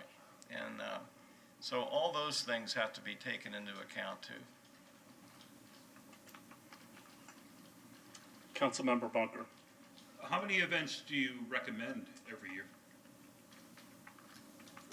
For the For the amphitheater, it depends what you want. I mean, that's really, you know, how much do you want to make back on your investment? It really depends. I mean, you could, I think the Jacksonville Amphitheater is a good example because that's all they do. They're locked up, it's not being used for other things, and, you know, their goal is to do as much as they can. So there's probably a good example there of what it could do. Whether you wanted to do that is another, you know. And I think that, you know, a lot of times for us, you know, we have an idea of how many shows we want to present in a year, but it's kind of just a guideline for us because it depends what the opportunity is, who's touring this year, what partners do we have. I mean, we partner with AEG, we partner with Live Nation. We've had times when Live Nation's come in and just used our building. You know, it all depends on what the opportunities are, because the programming, the product changes every year, the availability changes every year. When you start the year, you say, we hope to have 150 shows, and by the end of the year, you have 220, because 70 have just cropped up, right? I think your question's a good one, Councilmember Bunker. I think it's something that we need to, we talked a little bit about it in the first meeting that we had. I think the devil is in the details of what we want in this park. How much is enough? How much is too much? What is the mix of different things that we want? How many do we want? How many shows do we want to bring people to downtown to energize the core versus how many things do we want open for public purpose, which I would consider to be art shows and maybe a farmer's market, and you know, I'd love to see, you know, I'd like to see some stage acts, not music, but actual drama and other things, and, you know, the Florida Orchestra. I don't know what that menu, that buffet of things that we're gonna want. I think it will be something that we may think we know what the formula is, and after the first year, you'll probably tweak it over time because you'll figure out you want more of X and less of Y. And one of the things I will mention is that you'll notice probably in the next coming year that we're doing more partnerships with people in the South County, some of the organizations and theaters, and because they want a North County presence, and we're happy to do that. So you'll see more of those partnerships cropping up, and I could see this venue be a great opportunity there as well, as you said, like Shakespeare in the Park. On the American stage, I can see doing some North County presentations. You know, I know the other focus seems to be on the weekends, and by the evolution of more venues being built, there's only going to be so many Fridays and Saturdays and Sundays as an artist tours through Florida. There's already like could be 4 venues to play. So there, and I didn't want to discount the importance of the weeknights for a lot of reasons, and we've certainly experienced that downtown at the Billheimer Capitol. Sometimes you're going to get the Monday. That's the way it works out with artists that sometimes they don't sing 4 days in a row and they only sing 3, and then there's a day off and they don't want to go up and down. Florida's, you know, a vertical ride, so they don't want to go.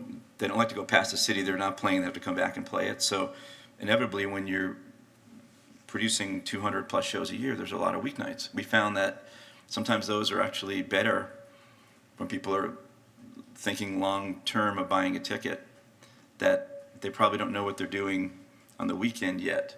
But if it's a Thursday or a Monday, they pretty much in their head are saying, we can go to that.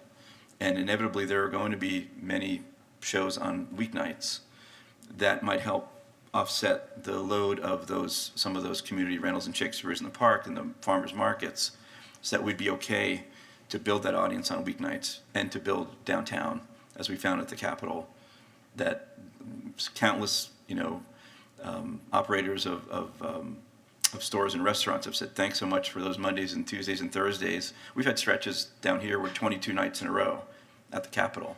There's a lot of Mondays and Tuesdays there that are helping some of those restaurants and shops. And for them to be more aware to stay open later and to accommodate that. And that's going to happen, you know, times a lot of, into, you know, times 5 with what could be down here soon. So, and we're only talking about the 4,000, it's not 40,000 coming down on a Tuesday night. So I think eventually, hopefully one day it'll be supply and demand where they're going to really know that we better get tickets to that event before it sells out, you know. So I think it's something to think about, that we're going to have a lot of weeknights as well. Any other questions? Councilmember Beckman. How do you, can you explain or describe to me your vision of the fencing or walls around that venue when you have a paid event? How are you keeping people inside that? And, you know, especially if we have a whole bunch of events in a row, would you be taking it down and putting it back up? I mean, my understanding at one time we were talking about natural fencing, like hedging and stuff. I don't know if that's still part of that. This may be a Jim Hallio's question rather than a Susan Crockett question. Yes, Councilmember Beckman, the idea is to have, natural fencing in there. There will be some portions that, for large access areas, that we would have fencing, but it wouldn't be the temporary fencing. It would be more of something that could coexist within the landscape and be similar with the structure as it's designed. And then I had, Mr. Dell. I'll get to him. Go ahead. Oh, I didn't know if he was copying about the fencing. And so, I know it's all about flexibility with the weather and performers, but it seems to me, I don't envision a whole bunch of farmers markets or regular scheduled farmers market and/or craft fairs under that shaded structure. Is that correct? Probably not. Again, it's probably up to us, I guess, but Right. if there were, a rescheduling of a ticketed artist, that's part of the disclaimer at the bottom of a contract for, farmers markets or craft fairs, that you guys kind of get bumped if this happens. It depends. I mean, we, in terms of our relationship with the Florida Orchestra, because they do book 2 years out, they need to know. And, what we've come to with them in a contract and said, if it's more than X amount out, we're allowed to move you twice, and we will reimburse you any cost associated with that, and we will you know what I mean? So there's a negotiation process there. And, neither of us are getting exactly what we'd love to have, but we can live with what we have. And and actually, there's a better relationship because of that. So, yeah, it would depend what the agreement was. Okay. And then if the Florida Orchestra were gonna come here for a ticketed show, it wouldn't cost, that would be a break even for the city. There wouldn't be any subsidizing of that. Is that Correct, true? like they use Ruth Eckerd Hall, and they pay us to use the building, Okay. and they, reimburse us the Overall. costs. And they have they take care of a lot of things on their own as well, they have their own staff. But yes, they're selling their own tickets, and they're just using the facility, so it wouldn't cost you, unless you hired them to come in to do a community event, which we've hired them for things as well, so. Okay. And the city of Clearwater subsidizes Ruth Eckerd Hall each year? Do we have a line item budget? We do. Yes, you do. How much is that? I believe it's 430,000. Okay. How much does Tampa subsidize the straws? Jeez, I don't know. I don't want to say. It's millions. Same thing with St. Petersburg. We have the lowest subsidy by a long shot. So, Mr. Dell, and then Councilmember Hamilton. Jim covered the fencing issue, so I'm good. Okay. Well, I'm gonna try and wrap this up, because bottom line, we're getting out ahead of ourselves here, because, I think we are anyhow, because, there's no way to know, this is how many concerts we wanna have, and this is gonna be a moving target for probably the first, in my vision, probably the first 3, 4, 5 years of operation, before you get a good feel of what we're comfortable with as a community, and what we can do effectively. And but it's going to be. Are there going to be headaches? Absolutely. Are there going to be some people that aren't going to be real happy? Probably. But I think there's going to be a lot more people very happy with what we're doing and what ultimately happens that are going to be unhappy. So, like I said, this is just we're kind of putting the cart out in front of the horse on this, because we've got to, once we've got it, then we'll whatever road we choose on operations will dictate over time where our comfort zone is. Because right now, we have no idea what our comfort zone is. So, I understand what you're saying. I don't know that I completely agree that the cart's before the horse, because I think we need to start talking about, you need to start figuring out what some of the issues are going to be. And we need to flesh that out. To me, I'm looking for some upper and lower limits of what we're going to want in different categories. And that is, as was said earlier, there's art and science. Some of it's going to be art, that we try to figure out what, different categories we desire to have and what those limits are on those categories. And as was said in the last meeting, I think it's all about agreements. We're not there yet, but I think it's something that we need to be talking about so that we hear from the community what they envision as far as the type of events and how many of those events. There are a lot of moving parts. We want to program, obviously, the park. We want to have a positive impact on the downtown. We don't want to have probably so many shows that we're negatively impacting the residents. I think by us moving the venue into the north end of the park, reorienting its direction, I think that was a wise decision that was sensitive to our existing residents. But I do think we need to be talking about this. There are going to be things that there will be unintended consequences that nobody thought of. That is just part of any process. And that requires some flexibility to tweak things to make it the right balance of types of shows and quantity of shows. Ms. Aiken, you seem like you want to get into this. I really don't. Okay. But toward the end, I think we will need some, what I was thinking of when you were talking is, how would we develop an RFP? What would, the place to specify those things that you just mentioned would be in an RFP? And how much detail council wants to get into, as opposed to getting responses back from proposers, guidelines and then responses. So that was my intense look at you while So you would were it have to be talking. an RFP, or could it be an RFQ and then a negotiation with whomever the operator is going to be for the parameters? I think it's a negotiation whether you do it as an RFP or an RFQ. It's not going to be a bid. So you'll be requesting people, qualified proposers, and then you'll be working with them to get the agreement you want. I would not contemplate that this is a bid process. It is a proposal process and a negotiation. Okay. Any other questions for Ruth Eckerd Hall? I have one. If we were to, when we're thinking about contracting for an operational contract, and artists book 2 or 3 years out in advance, what's the length of the contract you would be wanting? Like a minimum 5-year contract? I mean, what's reasonable? I think 5 years is probably typical Okay. of, yeah. Okay. Why don't we roll? Do you want to take a break? We've got 13 minutes to the 2-hour mark. Seeing shaking heads for a break. I want to be respectful of your time. Is it okay if we take a 5-minute break? Okay.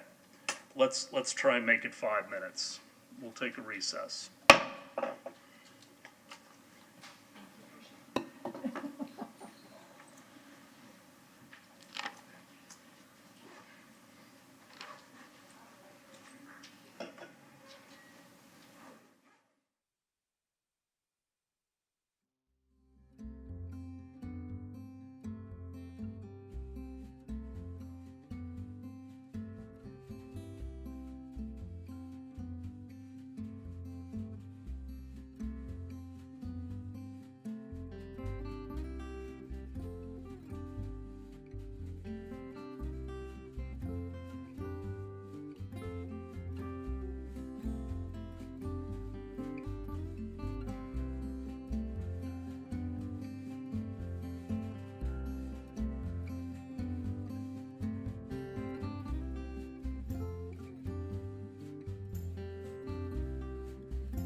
We'll reconvene the March 23rd, 2021 special work session. Mr. Halios. Yes, thank you, Mayor Council.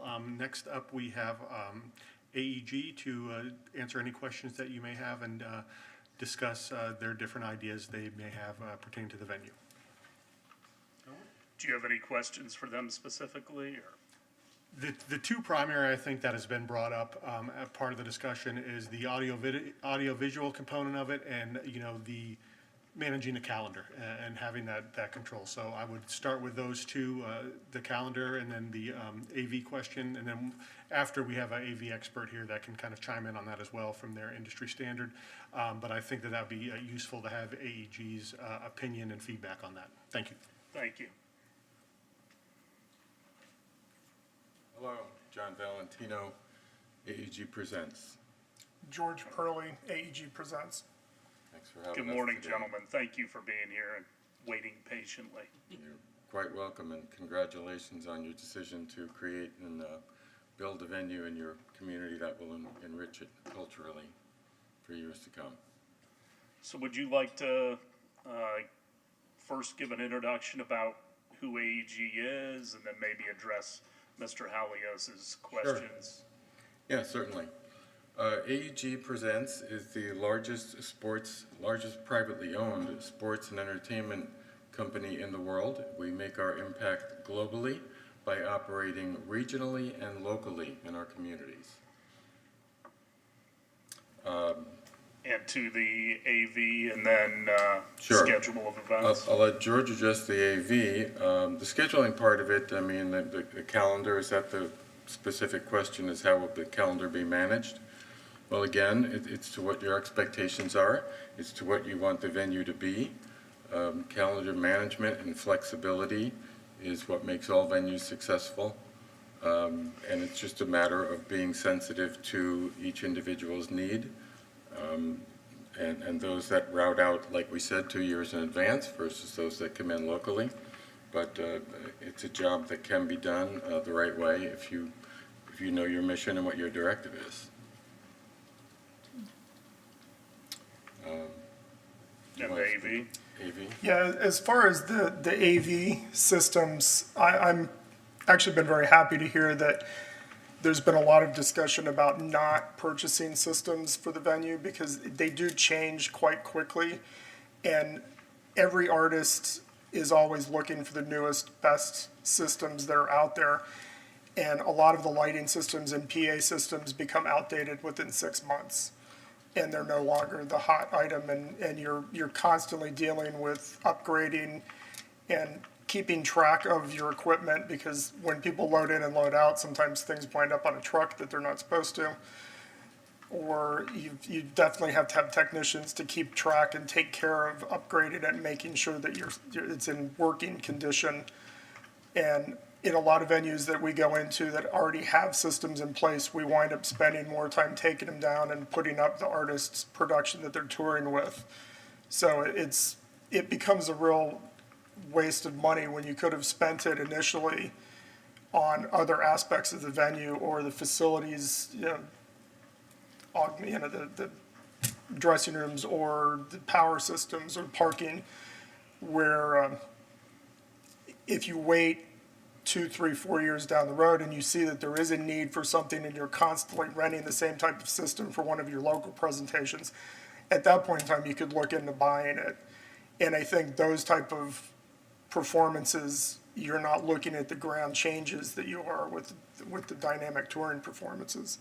So that could become something that could be an asset for you later, but initially I think you're better off in renting and keeping up with modern technology. And you have some of the best,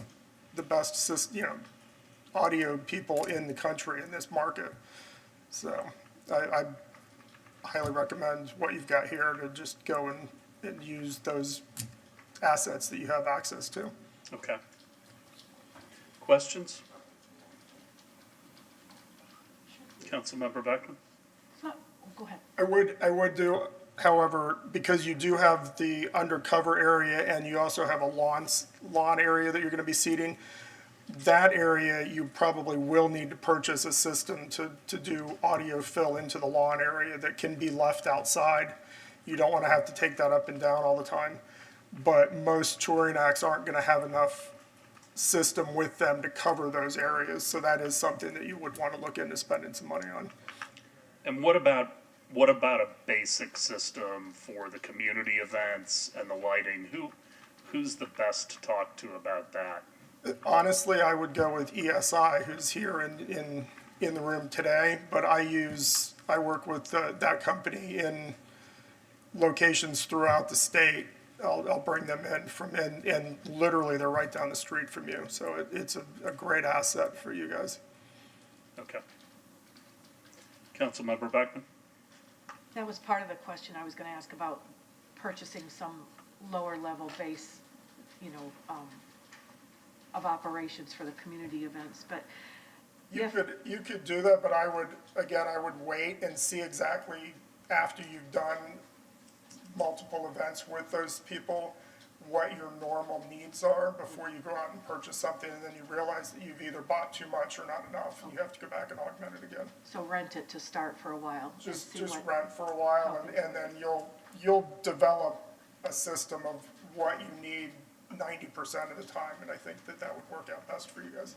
And we would probably have to run infrastructure for those on the lawn seat, for the electronics that are going to be out there permanently? I would purchase the infrastructure that goes with it as far as all the cabling and That the has to be amp racks buried? and everything, and just have that built into the system. And then when your touring companies come in, they can just tie into that and automatically feed that area. So that way you're ensure that you've got enough coverage for the patrons that are out in that area too. I have a question about artists that come. So if an artist is bringing their own equipment, is that built into their ticket price? Do they charge a little more? It varies from artist to artist. Sometimes it's built into their guarantee, or sometimes they break it out as an additional charge, but it is part of the overall payment to the artist. Okay. And if we were gonna book artists right now for the size venue that we have that's coming, can you name like 5? What's that level of artists that would be coming to that size venue? Who might we know the names of? I think that's probably Artists that would be touring with production? Well, what level of artist would come and play at our Imagine Clearwater Amphitheater? Is it John Legend I was or gonna is say, it? Yeah. we've had a few. ZZ Top, John Legend. Come a little closer to the Yeah, mic, John, please. The type, from what I'm hearing, the question is what type of artists tour with their production? Or that would fill that venue? Oh, that would fill That would your want to venue. fill that venue? Well, I mean, are we talking about 4,000 seats plus lawn? Is that what you're? Yeah. I mean, I think if you looked at St. Augustine Amphitheater schedule, and we do a lot of shows in that venue, it's the artists, a lot of tours design themselves for boutique amphitheaters, which is what you're building, and they have a window of opportunity where they tour, and they're often 2 or 3 act packages, but, I mean, it's everybody from, it's Lionel Richie and Santana and,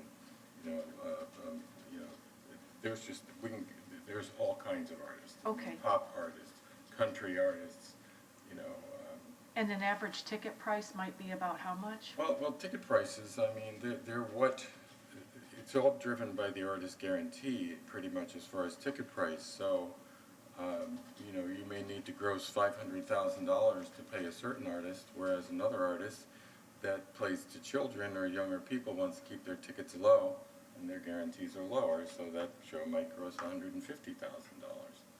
So ticket prices, and I think more and more, what we're finding is that you need to have an offering for everyone at their own level of what they can afford for their own budget.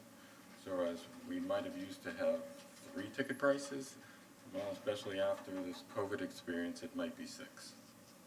So you've got to have scaling and you've got to have flexibility and be able to manage that while the show's on sale, which is what we do every day and Ruth Eckerd does, and we all manage our scalings to see what do people want, let's give them more of that. If we're not selling one thing and we're selling more of another. And the organizations now are using dynamic ticket pricing. I don't know if you can address that, John, or Bobby could address that. Yeah, I mean, the dynamic ticket pricing, flex ticket pricing, platinum ticket pricing, these are all ticketing strategies. And it's a full-time job in itself to manage that inventory and to maximize the revenue and to make sure that the venue is full. You don't want to sell the first price level and the third and have the second price level be empty and have a big gap in the middle. So you want to dress that house as the campaign goes along, as the sale goes along. And then how do you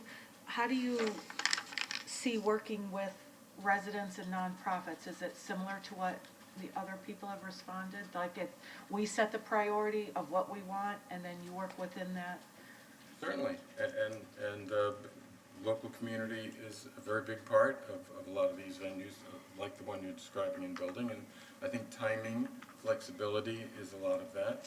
You know, morning shows that will clear out by the time an evening show needs to come in is quite common. And so I think that can all be managed. But, you know, people have to feel a sense of ownership in a venue like this. They don't want it to feel like they don't belong. You know, while you will be appealing to people on a much broader range, like Gabe said, especially with your beaches, you'll be pulling in people from a wider range, but you also want to have that sense of ownership and local in the community for people that feel like it's their hometown venue.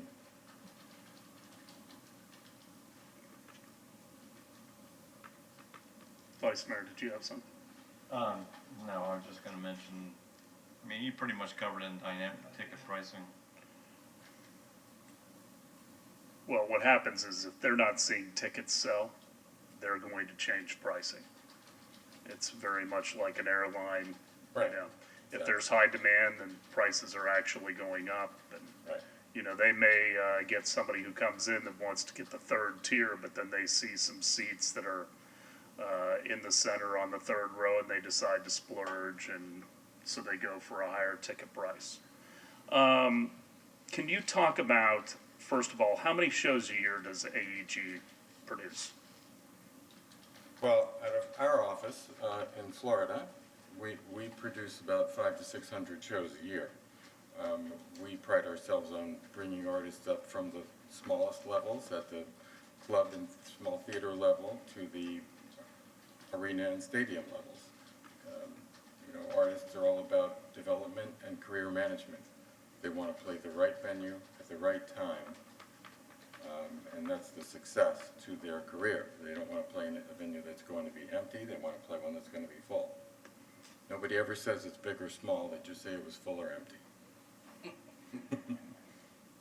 And so what are the artists looking for when they go to a venue? What's compelling to them? Why do they want to come back? And what's the difference between some of the venues where artists want to play versus... Right. I'll comment and then I'll let George say that. But, you know, we always say, you know, when the artist gets on the bus or in the SUV to leave to go to the airport at the end of the night, we want them to feel like they can't wait to come back rather than they can't wait to leave. And you'd be surprised how that comes from the top down and how that feeling is from throughout the artist, the crew, all day long. So you want it to be safe. You want it to be a great experience for the fans. You want people to want to come back. You want artists to want to come back. And that's really, it sounds easy, but that really takes a lot of work. And you want your venue to be unique. And I think what you're building here is you have the opportunity to brand Clearwater the way you want it to be branded, how you want it to be presented. And by programming and producing shows at this venue and having artists, you can kind of, you can make it your own, and you can make your community, you can really put your community on the map on a national level for artists. You know, there's plenty of artists that leave Ruth Eckerd and they say they want to come back there. That's the kind of feeling you want when you build a venue like this, and George can speak a little bit more about the staffing and how that message comes across through staffing. Yeah, a lot of the artists, I'm on the ground from load in to load out with all the artists that I work with. And the first thing going into the venue is easy access for the trucks and buses and their accessibility to the backstage area. The loading dock area needs to be roomy enough to where there's room for cases, but they can still maneuver other equipment in and out and get their artist in and out without any hazards.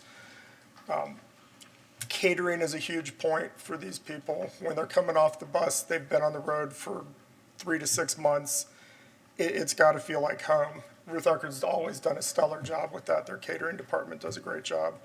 The backstage area needs to be workable. There needs to be plenty of dressing room space, plenty of production offices, typically one for the production manager, one for the tour manager, and one for your visiting promoter or your staff.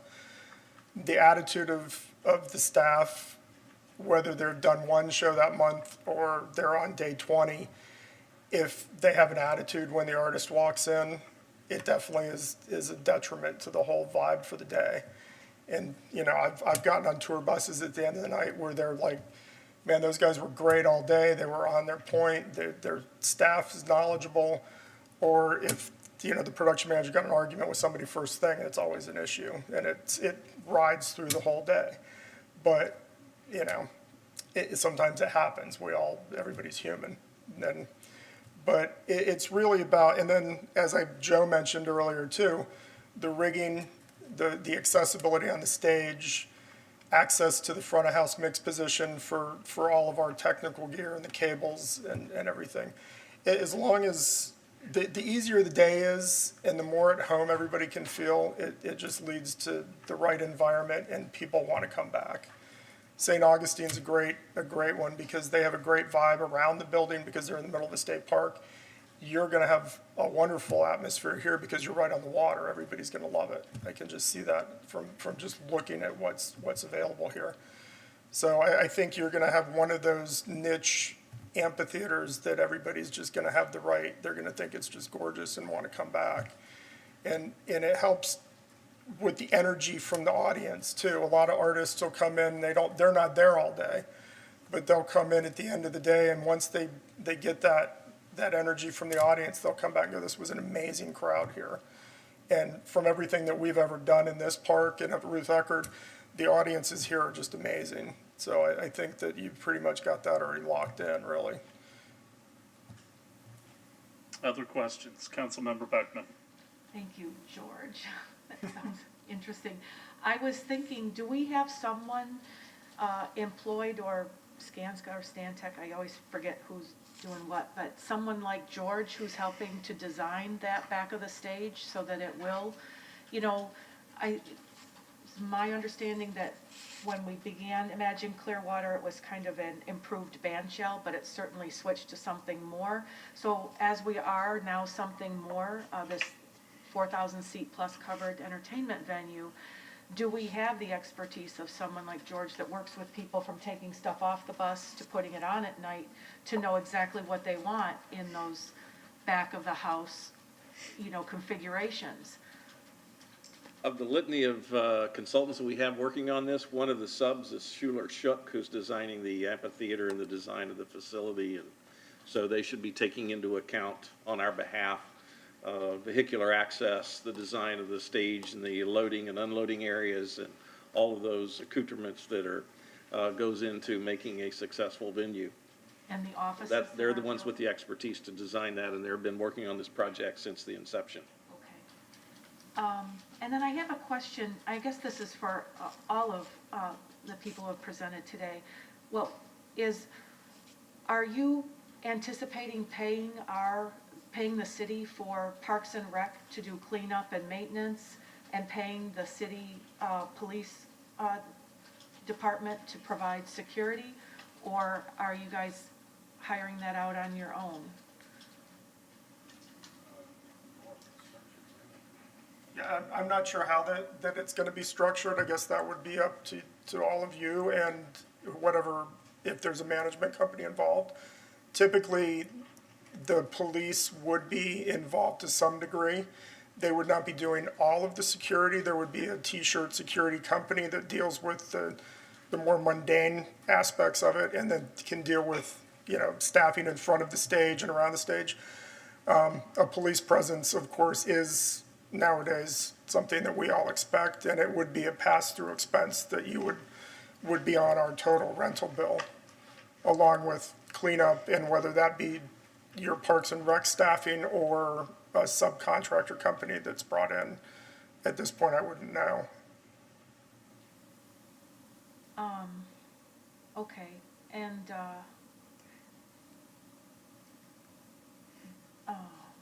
there was something that fleeted through there, but,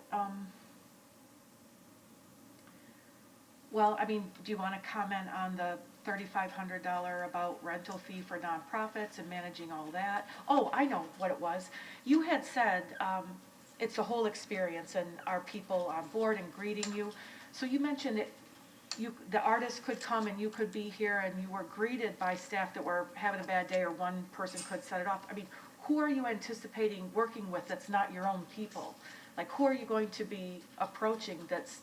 Typically, there would be a representative that works in the venue and is like a tech director type that would be someone that I would speak to the band, and then I would speak to whoever is on the venue's team. A city staff that would be in City charge staff of the venue? or whoever from your management company. There would be the tech director person that I would speak to advance stagehands and other aspects of the show with.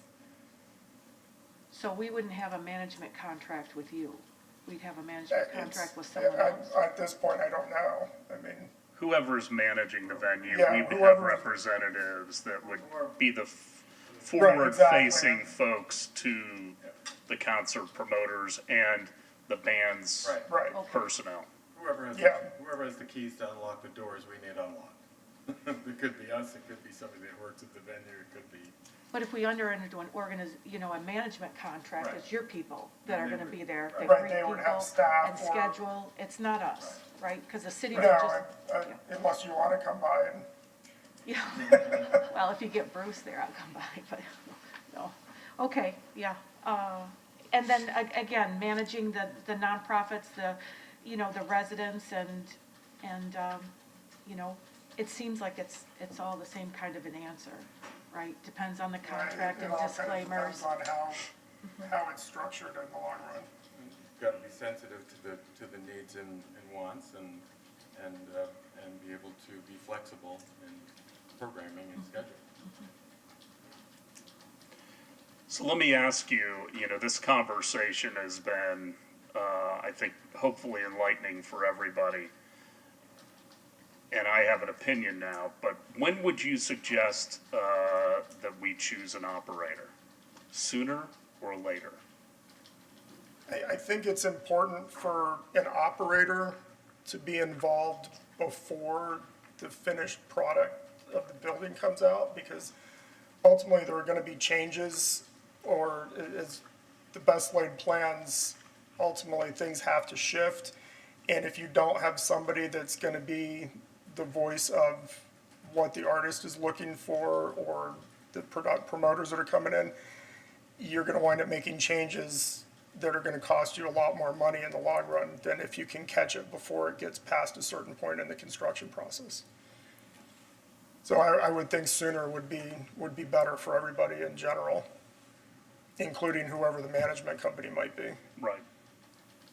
Do you have anything to add to that, John? No, just the same. I mean, we've seen too often where venues get too far down the road, or in fact, they're already built, and somebody said, well, why didn't somebody ask us really what was the right thing to do here? And that goes back a little bit to the sound and lighting and audiovisual. If there are things that you can spend money on that are going to save you money, rather than go back 4 years later, 3 years later, and change it, where it's going to cost you 3 times as much to do that, spend the money on the infrastructure that's going to cost you a lot more to change than it would be to get the new toy that's going to be the old toy in 18 months. Any other questions for AEG? And then I understand we have a representative here from ESI. Please. Thank you, gentlemen. Yes, thank you, Mayor, Council. This is Eric from ESI, and he's going to speak to kind of the industry standard as far as audiovisual and procurement of it versus rental, and answer any questions you may have regarding that. Good morning, you're a patient man, thank you. Okay. So, for my day job, my name is Eric Solero. My day job, I'm co-founder and president of ESI Audio, ESI Productions now. And we've pretty much had our footprint in most of the venues in the area, including Coachman Park, for decades doing festivals there. My night job, I am a production manager and audio engineer for touring artists that has taken me to venues throughout the world, anything from clubs to arenas and stadiums. So I've seen the good, the bad, and the ugly. So I'm here hoping to help out. So talk about the ugly. Well, the ugly, logistics, loading in, a lot of venues make mistakes. Believe it or not, it's a pet peeve for us roadies that, for instance, a truck that you back up to a dock is leaning back in a good 2 to 3 degrees. Everything in the truck has wheels. So as soon as you undo the straps, everything wants to run out the door. So now you're using up labor inside the truck just to hold gear from falling out. And that cuts down on the number of people who can work on stage, thus taking up more time, costing more money. That's one of the minor things. I wanted to touch base on some of the AV aspects. I don't agree, I certainly agree with George saying as far as the system that they want for smaller events, I would hold off, find a niche and fill those holes rather than just guessing at it. This is what we're gonna need, let's buy that, and then find out that, well, that's not really what we needed. But the aspects of having spotlights, I think is very important. Logistically, it's gonna be difficult to rent those every week, take them up and put them in the rafters. You need to have the infrastructure, which is communications between spotlights, front of house, backstage. Very important would be the lawn system. The lawn system is a PA that fills out the lawn. That's not something a touring act is going to carry.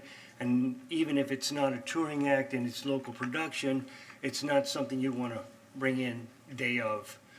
It's just too much infrastructure needed out there to make that happen, and you'll have equipment out where the audience is.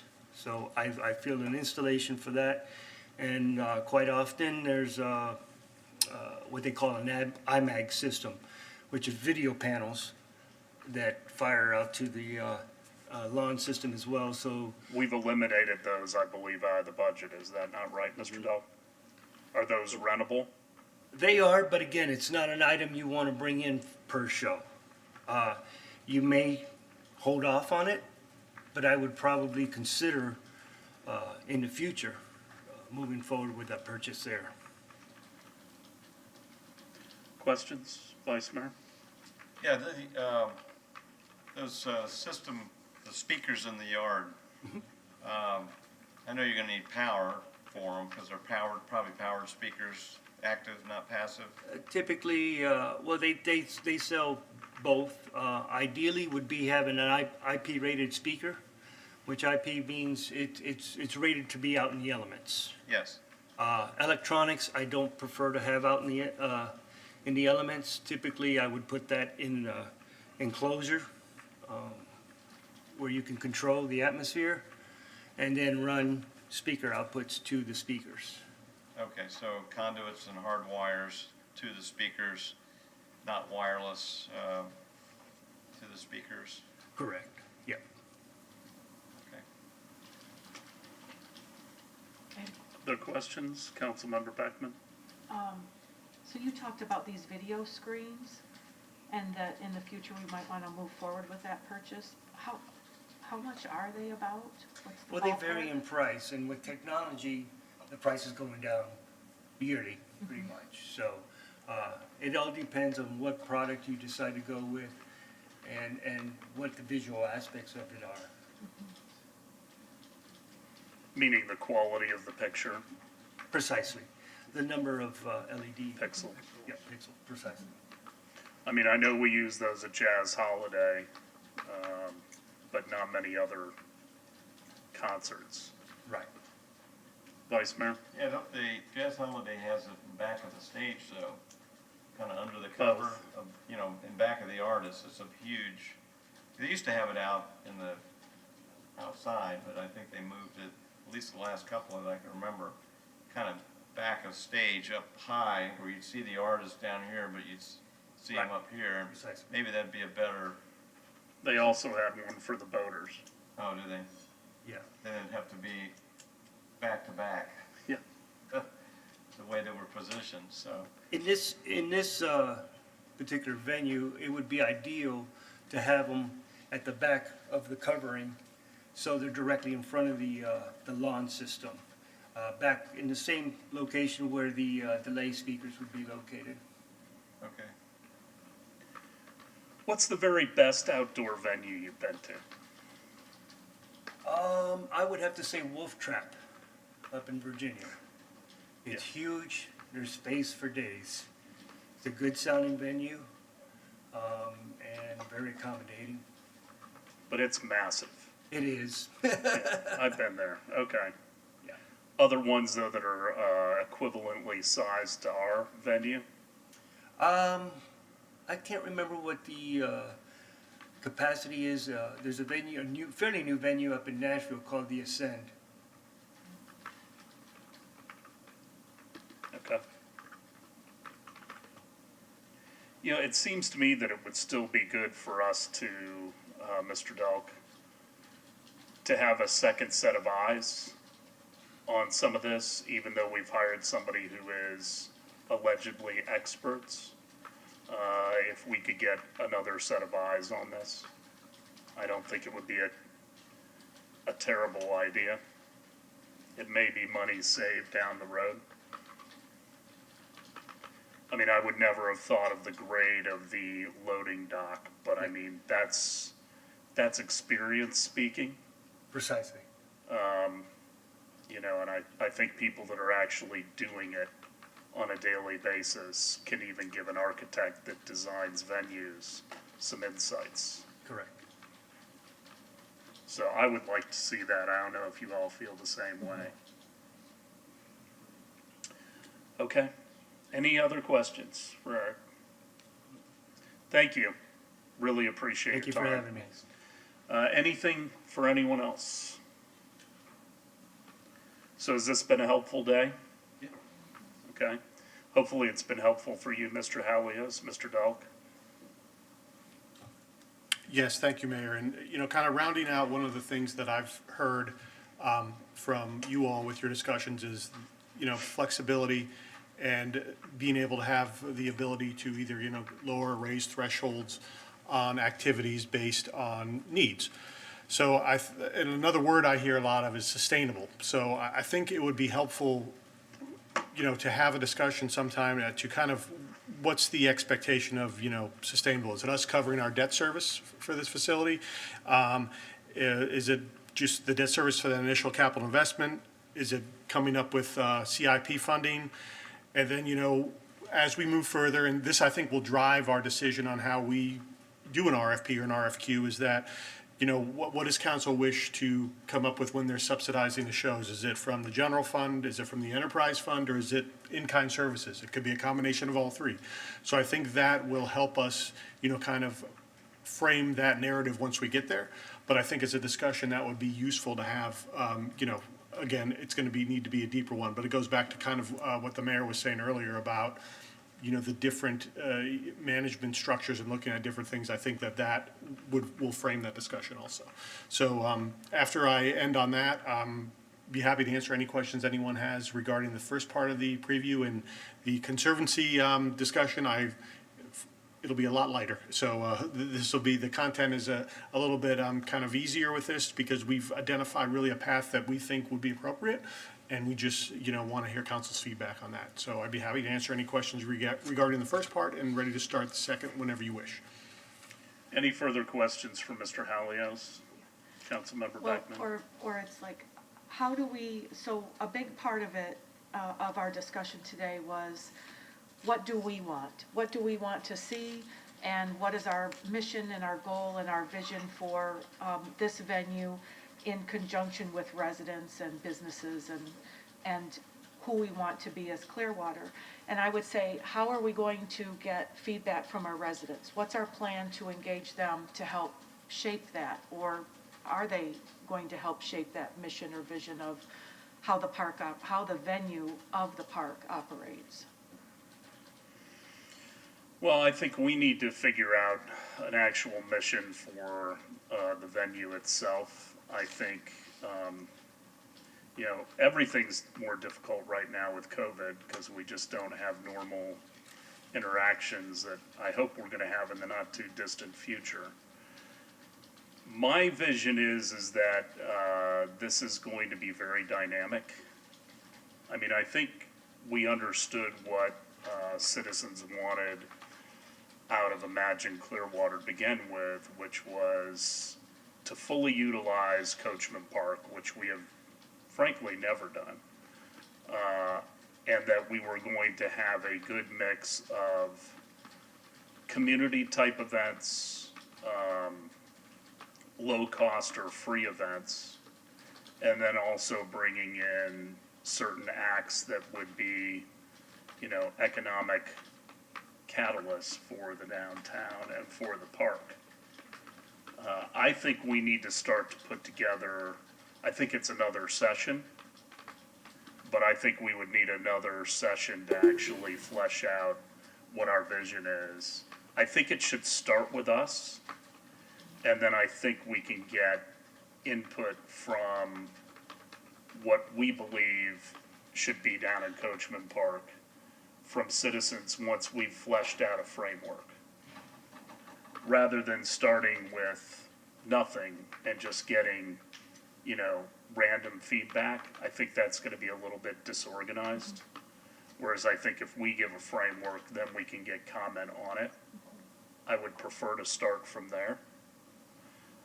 All with the understanding that, as Councilmember Hamilton said, over the first 3 or 4 years, I think it's going to be a dynamic process. I think we're going to find out what works, what doesn't work, what type of community events there is a desire to have more of, and there'll probably be some clunkers. That's inevitable. It happens at the theaters where you think a show is going to be wildly successful and it just doesn't work out that way. And then there are certain shows that are more successful than anyone ever could have anticipated. Nobody ever believes that Van Morrison was the most successful show Ruth Eckerd Hall has ever had. Would that be right? That just wouldn't be the one that would roll off your tongue, Van Morrison. So I think that's the first thing we need to do, is kind of create that framework. I think we can either, I think we ought to go out for RFP sooner than later. So I think Ms. Aiken needs to start thinking about that process. So from that, and I don't want to get ahead of the manager and Mr. Halios, but does that imply that we are eliminating the city running the facility? And we're going to do an RFP for a manager or operator of the facility? So are you eliminating the city being the operator / manager of the facility? That is my vision. Okay. I think from talking to the different organizations that we did, Live Nation today, we talked to the Amphitheater up in St. Augustine, we've talked to AEG and Ruth Eckerd Hall. I think it shows a level of sophistication, and take this in the spirit it's meant. I have the utmost respect for our staff. I think this is outside our wheelhouse. Yeah, and to, I think, Mayor, to speak to what Gabe said, there are certain restrictions that are implemented on us as a public entity that prohibit our flexibility in operating a venue like that. As, Ms. Aiken knows, and her staff works wonders with us to negotiate contracts. They'll need a change instantly, or the ability to cut a check that day or give cash that day, that we just can't do that. We're not set up to do that. So that goes to the point to what you said. In order to be successful, I think that was one thing that Gabe really expounded upon, honestly, as a person that runs that from a governmental organization, is that his inability to have that flexibility really limits what he can do. And also, like you said, it's not in our wheelhouse. And I don't take any offense to that. We're good at a lot of things. Running a huge amphitheater of that size might not be one of them, and we want what's best for the city. Vice Mayor? Yeah, I think what we've got to come up with is what was discussed today on what is a percentage of events that we want to have this manager do? What percentage of events are we going to give as community events? And because I imagine the RFP is going to have that, some form of that in there to say, instead of just saying, hey, give us we're going to have to give specifics in the RFP. So I know Florida Orchestra will be probably separate than that. I know events, if we have graduations or we have other things, we need to kind of figure out what that percentage is going to be, and then say, I don't know if you want to do it in terms of numbers of shows or just days of events that we'd like to keep on our calendar. In speaking to what Vice Mayor said, that's correct. Chris and I have had discussions about, how do we control that calendar? And, we talk about having the ability to raise it, lower it. Maybe there's from an internal aspect of it, we have someone, when you look at a partner like Ruth Eckert Hall that we have a long-standing relationship with, there's a natural, organic ability for us to work through these things.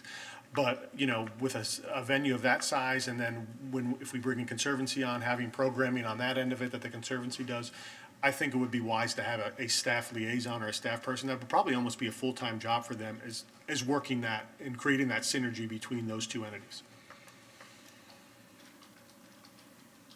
Councilmember Beckman? Well, and don't you think we'd have to have a discussion about how much budget-wise we want to subsidize this? Is it going to be a 5-year contract and we'll subsidize up to, $1 or $2 million for each of the first 5 years? Because I think that's going to affect how many shows if we put an RFP out. I mean, what are we going to say? We want you to manage it for, 20 shows for year 1, 30 shows for year 2 and increase? Or is it, we want a maximum of 40 shows and we'll subsidize, so much? It's just.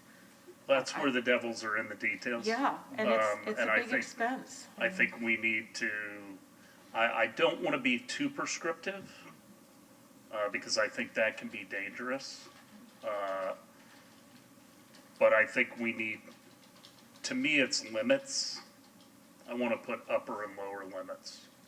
Expect to have X number as a minimum and not to exceed, a certain number, so there's certainty in the community.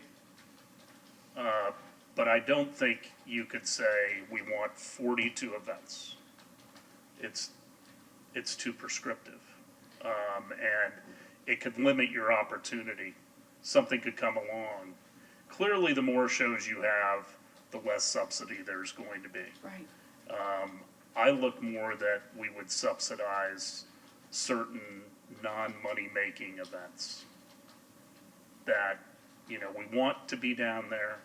We want graduations. We want, maybe high school events or a farmer's market or something like that, that creates activity but doesn't necessarily cover its own costs. Whereas the majority of individual shows are going to cover their own costs. I think the more important question that Mr. Hallios raised was, are we going to cover the debt service on the amphitheater. My guess is, no, that's not going to happen. It's not going to happen for the park. The park is not going to pay for itself. But what I would like is for it to cover future capital expenditures. That would be my goal. So, you know, the O&M going forward, that we get close to covering the costs. If we do that, I would raise the flag and declare victory, personally. Mr. Horn, you had something to add? Yes, Mayor and Council, when we started this journey, we've gone through several levels of abstractions. We're now at a point to where you all are really want to get into the details of kind of where we go next, and creating framework, policy, whatever you want to express, describe that. So what I would like is I'd like to have access to your calendars so that we can schedule the appropriate number of meetings for you all to really have the kind of discussion that's going to result in some of the decisions that you're going to have to make as a corporate body. So we'll know what to put in the RFP or whatever document we use. And that we know as a staff that we have accomplished what you expect. And, I mean, it's 11:39 right now. We have a conservancy discussion to have. So to your point earlier, I think there needs to be more conversation around a number of these topics that came up today, where you're going to have to give us a little bit more definitive answers. Pam and I sort of talked about this on the break, and so we're at a point now where, you know, you're a little bit more into the details, and so we need to make sure that we're giving you the time to give us that kind of guidance. Pam? No, I agree. I think what we heard from St. John's is, and also from Ruth Eckerd Hall, is that you guys have to decide what the mission is. And from that flows almost everything else. And I don't think we're prepared to have that conversation today. Oh, no, nor do I think you should today. I think that's a really detailed, information-intense discussion. So Mr. Horn has our calendars so we can schedule our next iteration. I mean, none of this was going to be easy. We weren't going to get all this done in a 2-hour meeting. There's too many details to flesh out, which is good, but we need to be doing it sooner than later. Right, because you said you wanted to get something out on the street sooner than later, which means that we need to get you involved in making some of those. Yeah. Okay. Conservancy? Sure.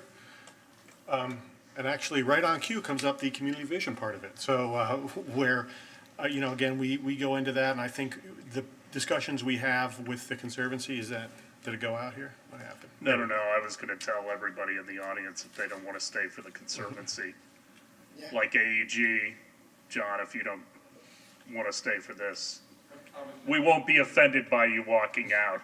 You've already been very gracious with your time. Appreciate you having us today. Thank you. Yes, pleasure.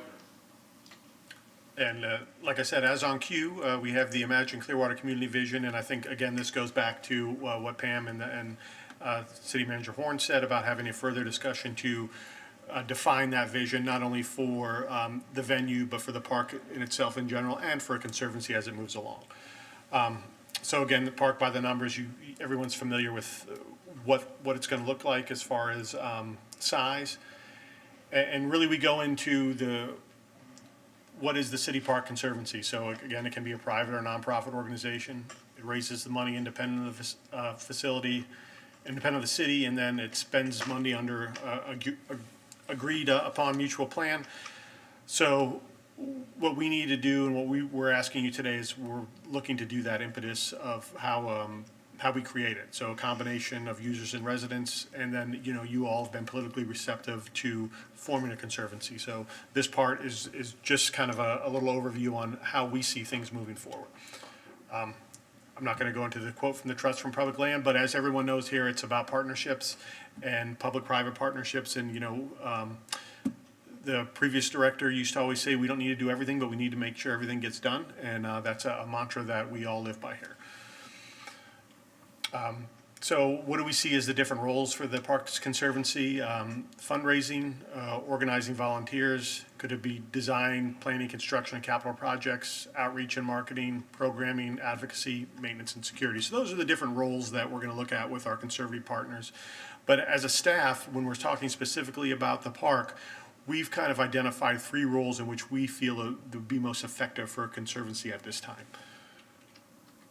And, those roles that staff recommends are advocacy, fundraising, and events. So, having that conservancy or, partner fundraise for capital costs.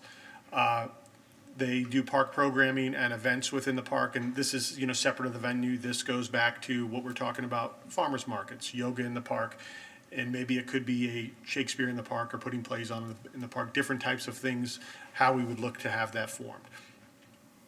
So the next steps, and what I'm asking for some concurrence from council today, is really to perform some engagement with our citizens.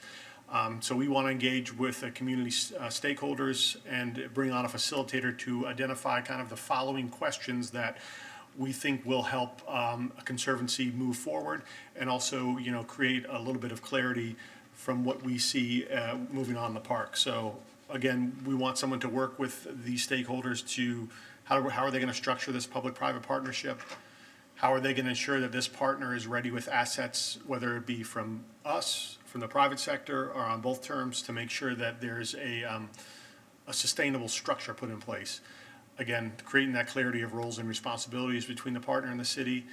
And then how does this partnership sustain with revenue and stewardship strategies? So, making sure that they're not wholly reliant on us to provide funding for them throughout their existence, giving them the capacity to build relationships with other partners to help fundraise for the park and help keep themselves viable.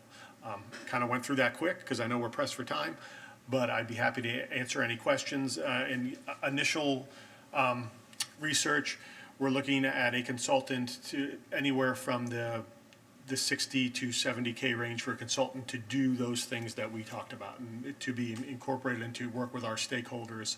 Of course, we would do an RFP process, but I've done some preliminary research to just see what that would cost us.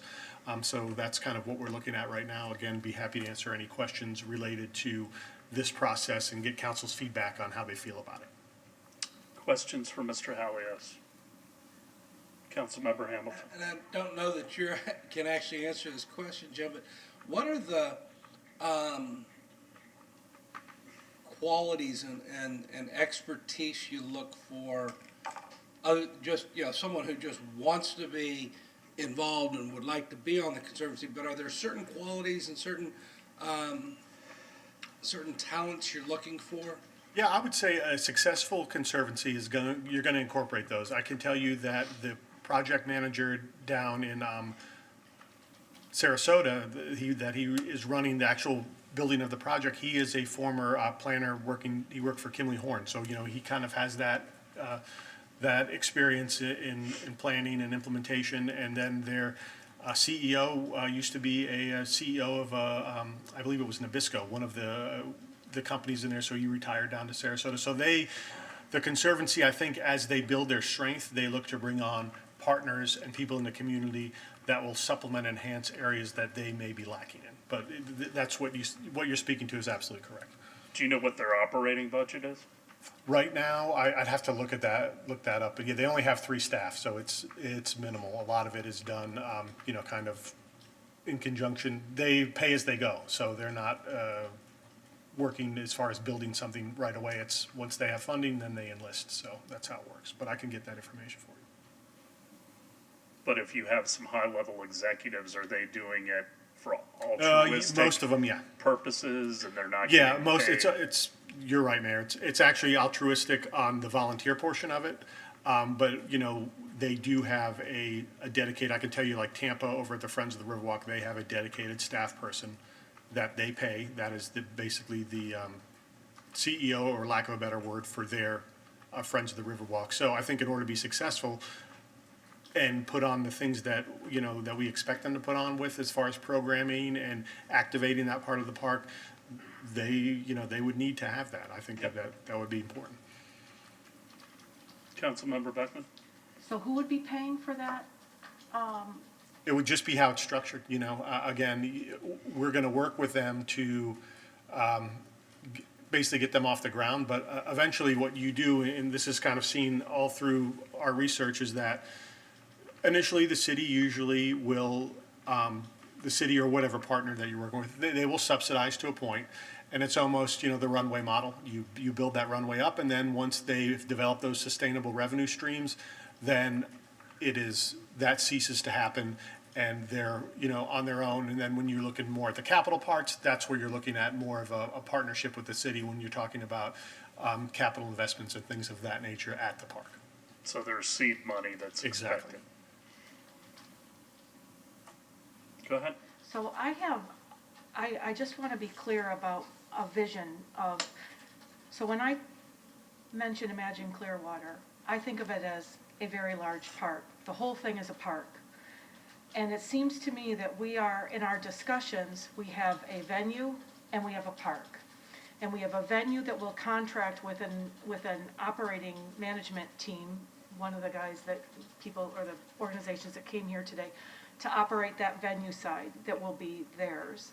And they may contract with us for Parks and Rec for maintenance or cleanup or police or whatever. And now we're switching the discussion over to the park side, which to me, you know, is everything to the south of the venue. But when we talk about programming there, I see, you know, very little shade. I don't see covered structures. And so when we mention things like, well, we can maybe have, you know, Shakespeare in the Park there, or craft fairs or whatever,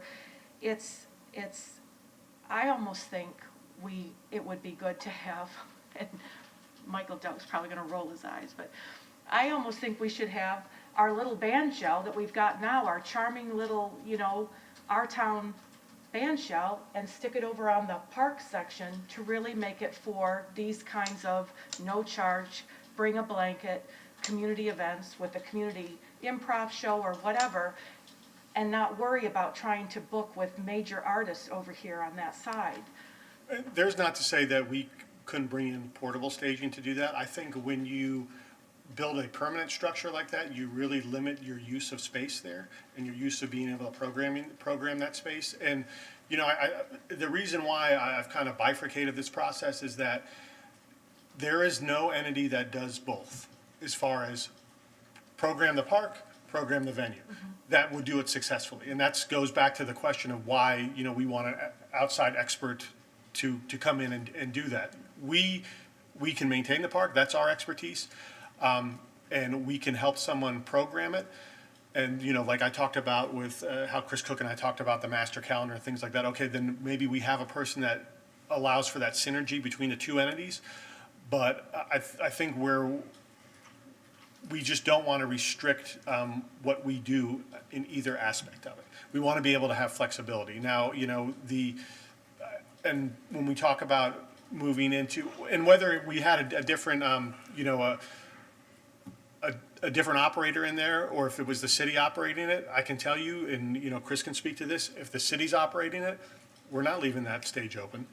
You know, our risk manager is not going to let me leave that stage open because he's concerned about the liability that happens, and then we're concerned about what could happen with equipment that's in there. So I just want to make sure that we're not, you know, limiting our focus because we believe that a outside entity is going to coordinate everything off, because if we were in their same position and we were operating that venue, I would be coordinated off also, just because of the inherent risk that's involved with it.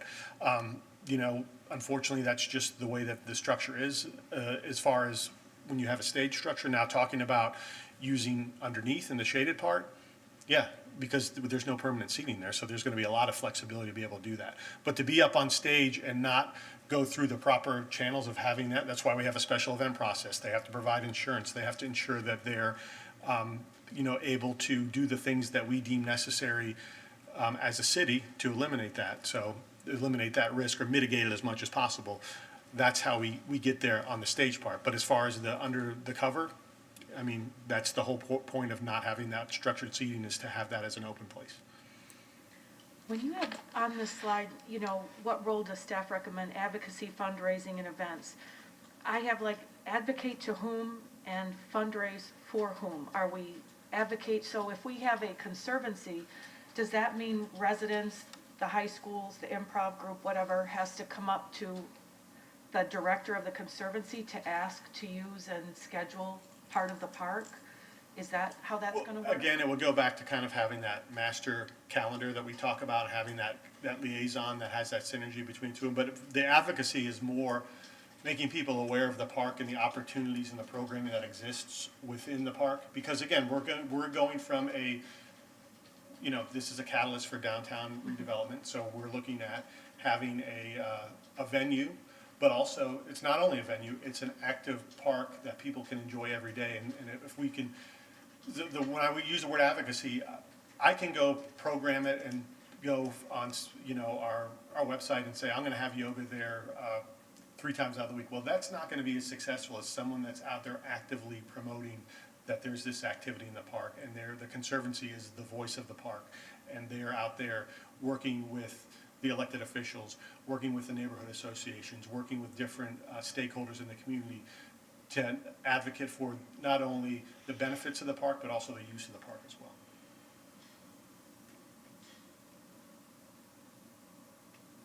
Vice Mayor?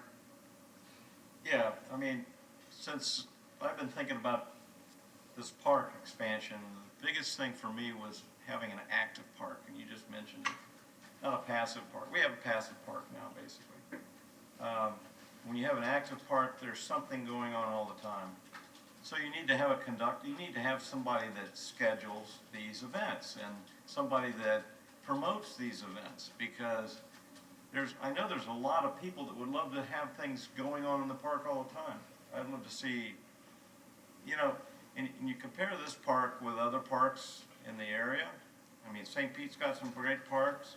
They're all out in the open. They have some shade with trees, but when people, have events there, they bring in portable tents, and they'll have some kind of a marketing thing in there with a little market or any kind of event, the yoga thing. So I think that's what the Conservancy will do. It'll be a conduit for scheduling that kind of stuff, and I hope they promote it, because we want to have something going on all the time in that park. And even in the different areas of it, maybe by the lake, you could have some, that's where you maybe have, some weddings or, a lot of different things going on, because it does, going back to the original plan that was put together by the community, we have 3 basic, or I think there's 4. You got the venue, you got the big green area, you got the play area for kids, and then you have the respite area for around the park for relaxation. So we have a lot of different things we can program in that park, and I really hope that it's active all the time with people being down there. Well, you're going to get tired of me saying the devil's in the details, but I'm going to keep saying it. I support the Conservancy. I think having a independent organization that can advocate for the park and also can raise money, which the city isn't. People don't donate money to the city. They donate to really small towns and villages. They don't tend to donate to cities our size. They figure the city has taxes and other revenue sources, and they ought to supply most of the things that citizens want. At least that's been my experience, since getting in office. So I think the Conservancy can do that better than the city can.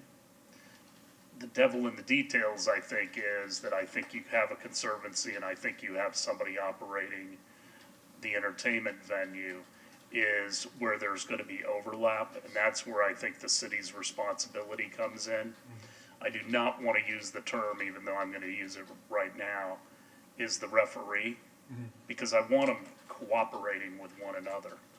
I understand about the temporary stage or another stage, Councilmember Beckman, but I really, I believe in the covering of the venue because I believe that it increases the amount of programming that can occur, and not just for large-scale events, not just for concerts, but for a lot of other things. We do live in Florida, and when you talk about June through, I always think the third week of October, which is when Jazz Holiday is, which is normally when I think the weather flips. It's pretty nice to have a covering from the elements and from the sun. And so I want to be able to, the Conservancy to cooperate with whoever's managing the venue to make certain that we're doing things, under the cover, not necessarily on the stage, but I think you can do a lot more programming. And again, I think it all comes down to how we structure agreements. What are the rights and responsibilities, expectations of the different organizations to make certain that we are squeezing the maximum out of this park for the enjoyment of our residents and everybody else. And I think it can be done, but it's gonna take a lot of work. No, you're right, Mayor, and that's the reason why we want to bring on, someone to help us out and facilitate this, is because we have no experience with this. And that the person or persons who we're looking at are going to have extensive experience. They'll help us formulate an agreement. And I think most importantly, they're going to get feedback from the different stakeholders and the people in the community to see what works and what is viable, and not to just shoehorn something in and say, well, this type of conservancy works for Central Park, it'll work great here. It's different.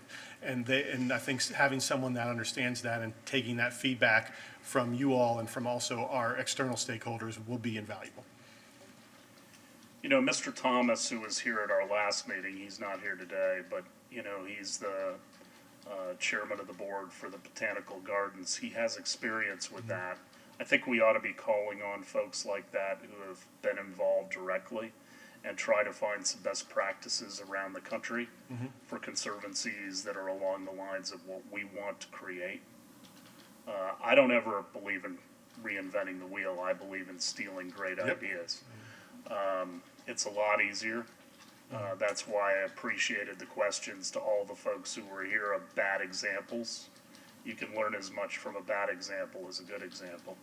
And we want to avoid those bad examples. So that would be one of the things that I would either task our staff with, or if we put together an actual task force to start looking at this, I think it would be very good to have citizens on a task force looking at different conservancies, the pros and cons, and best examples. So, Councilmember Beckman. Yeah, I had a question about,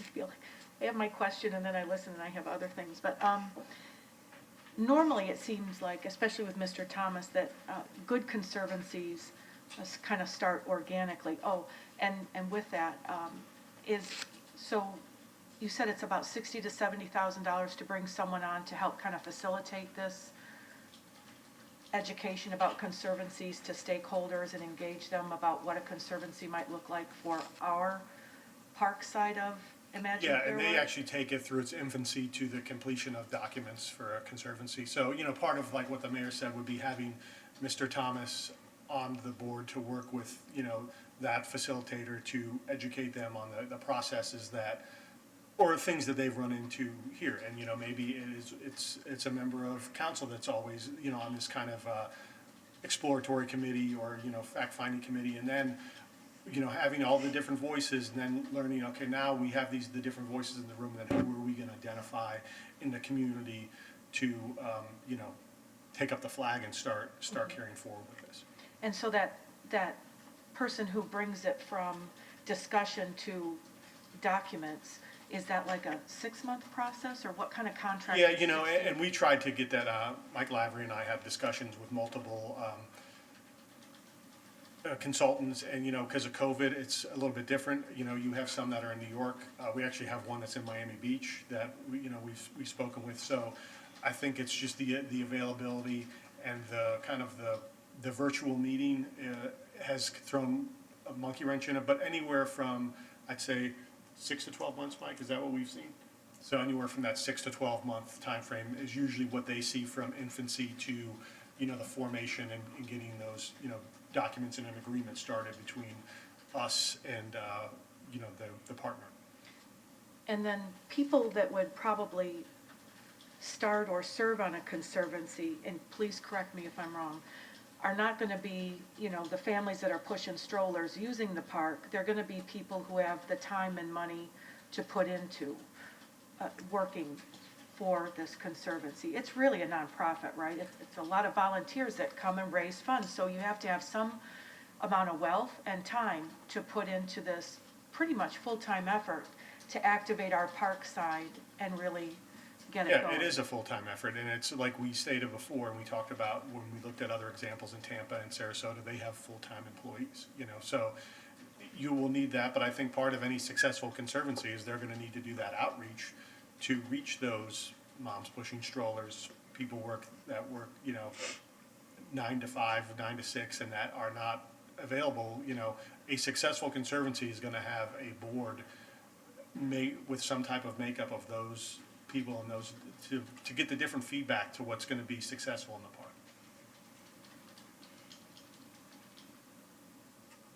Anything else?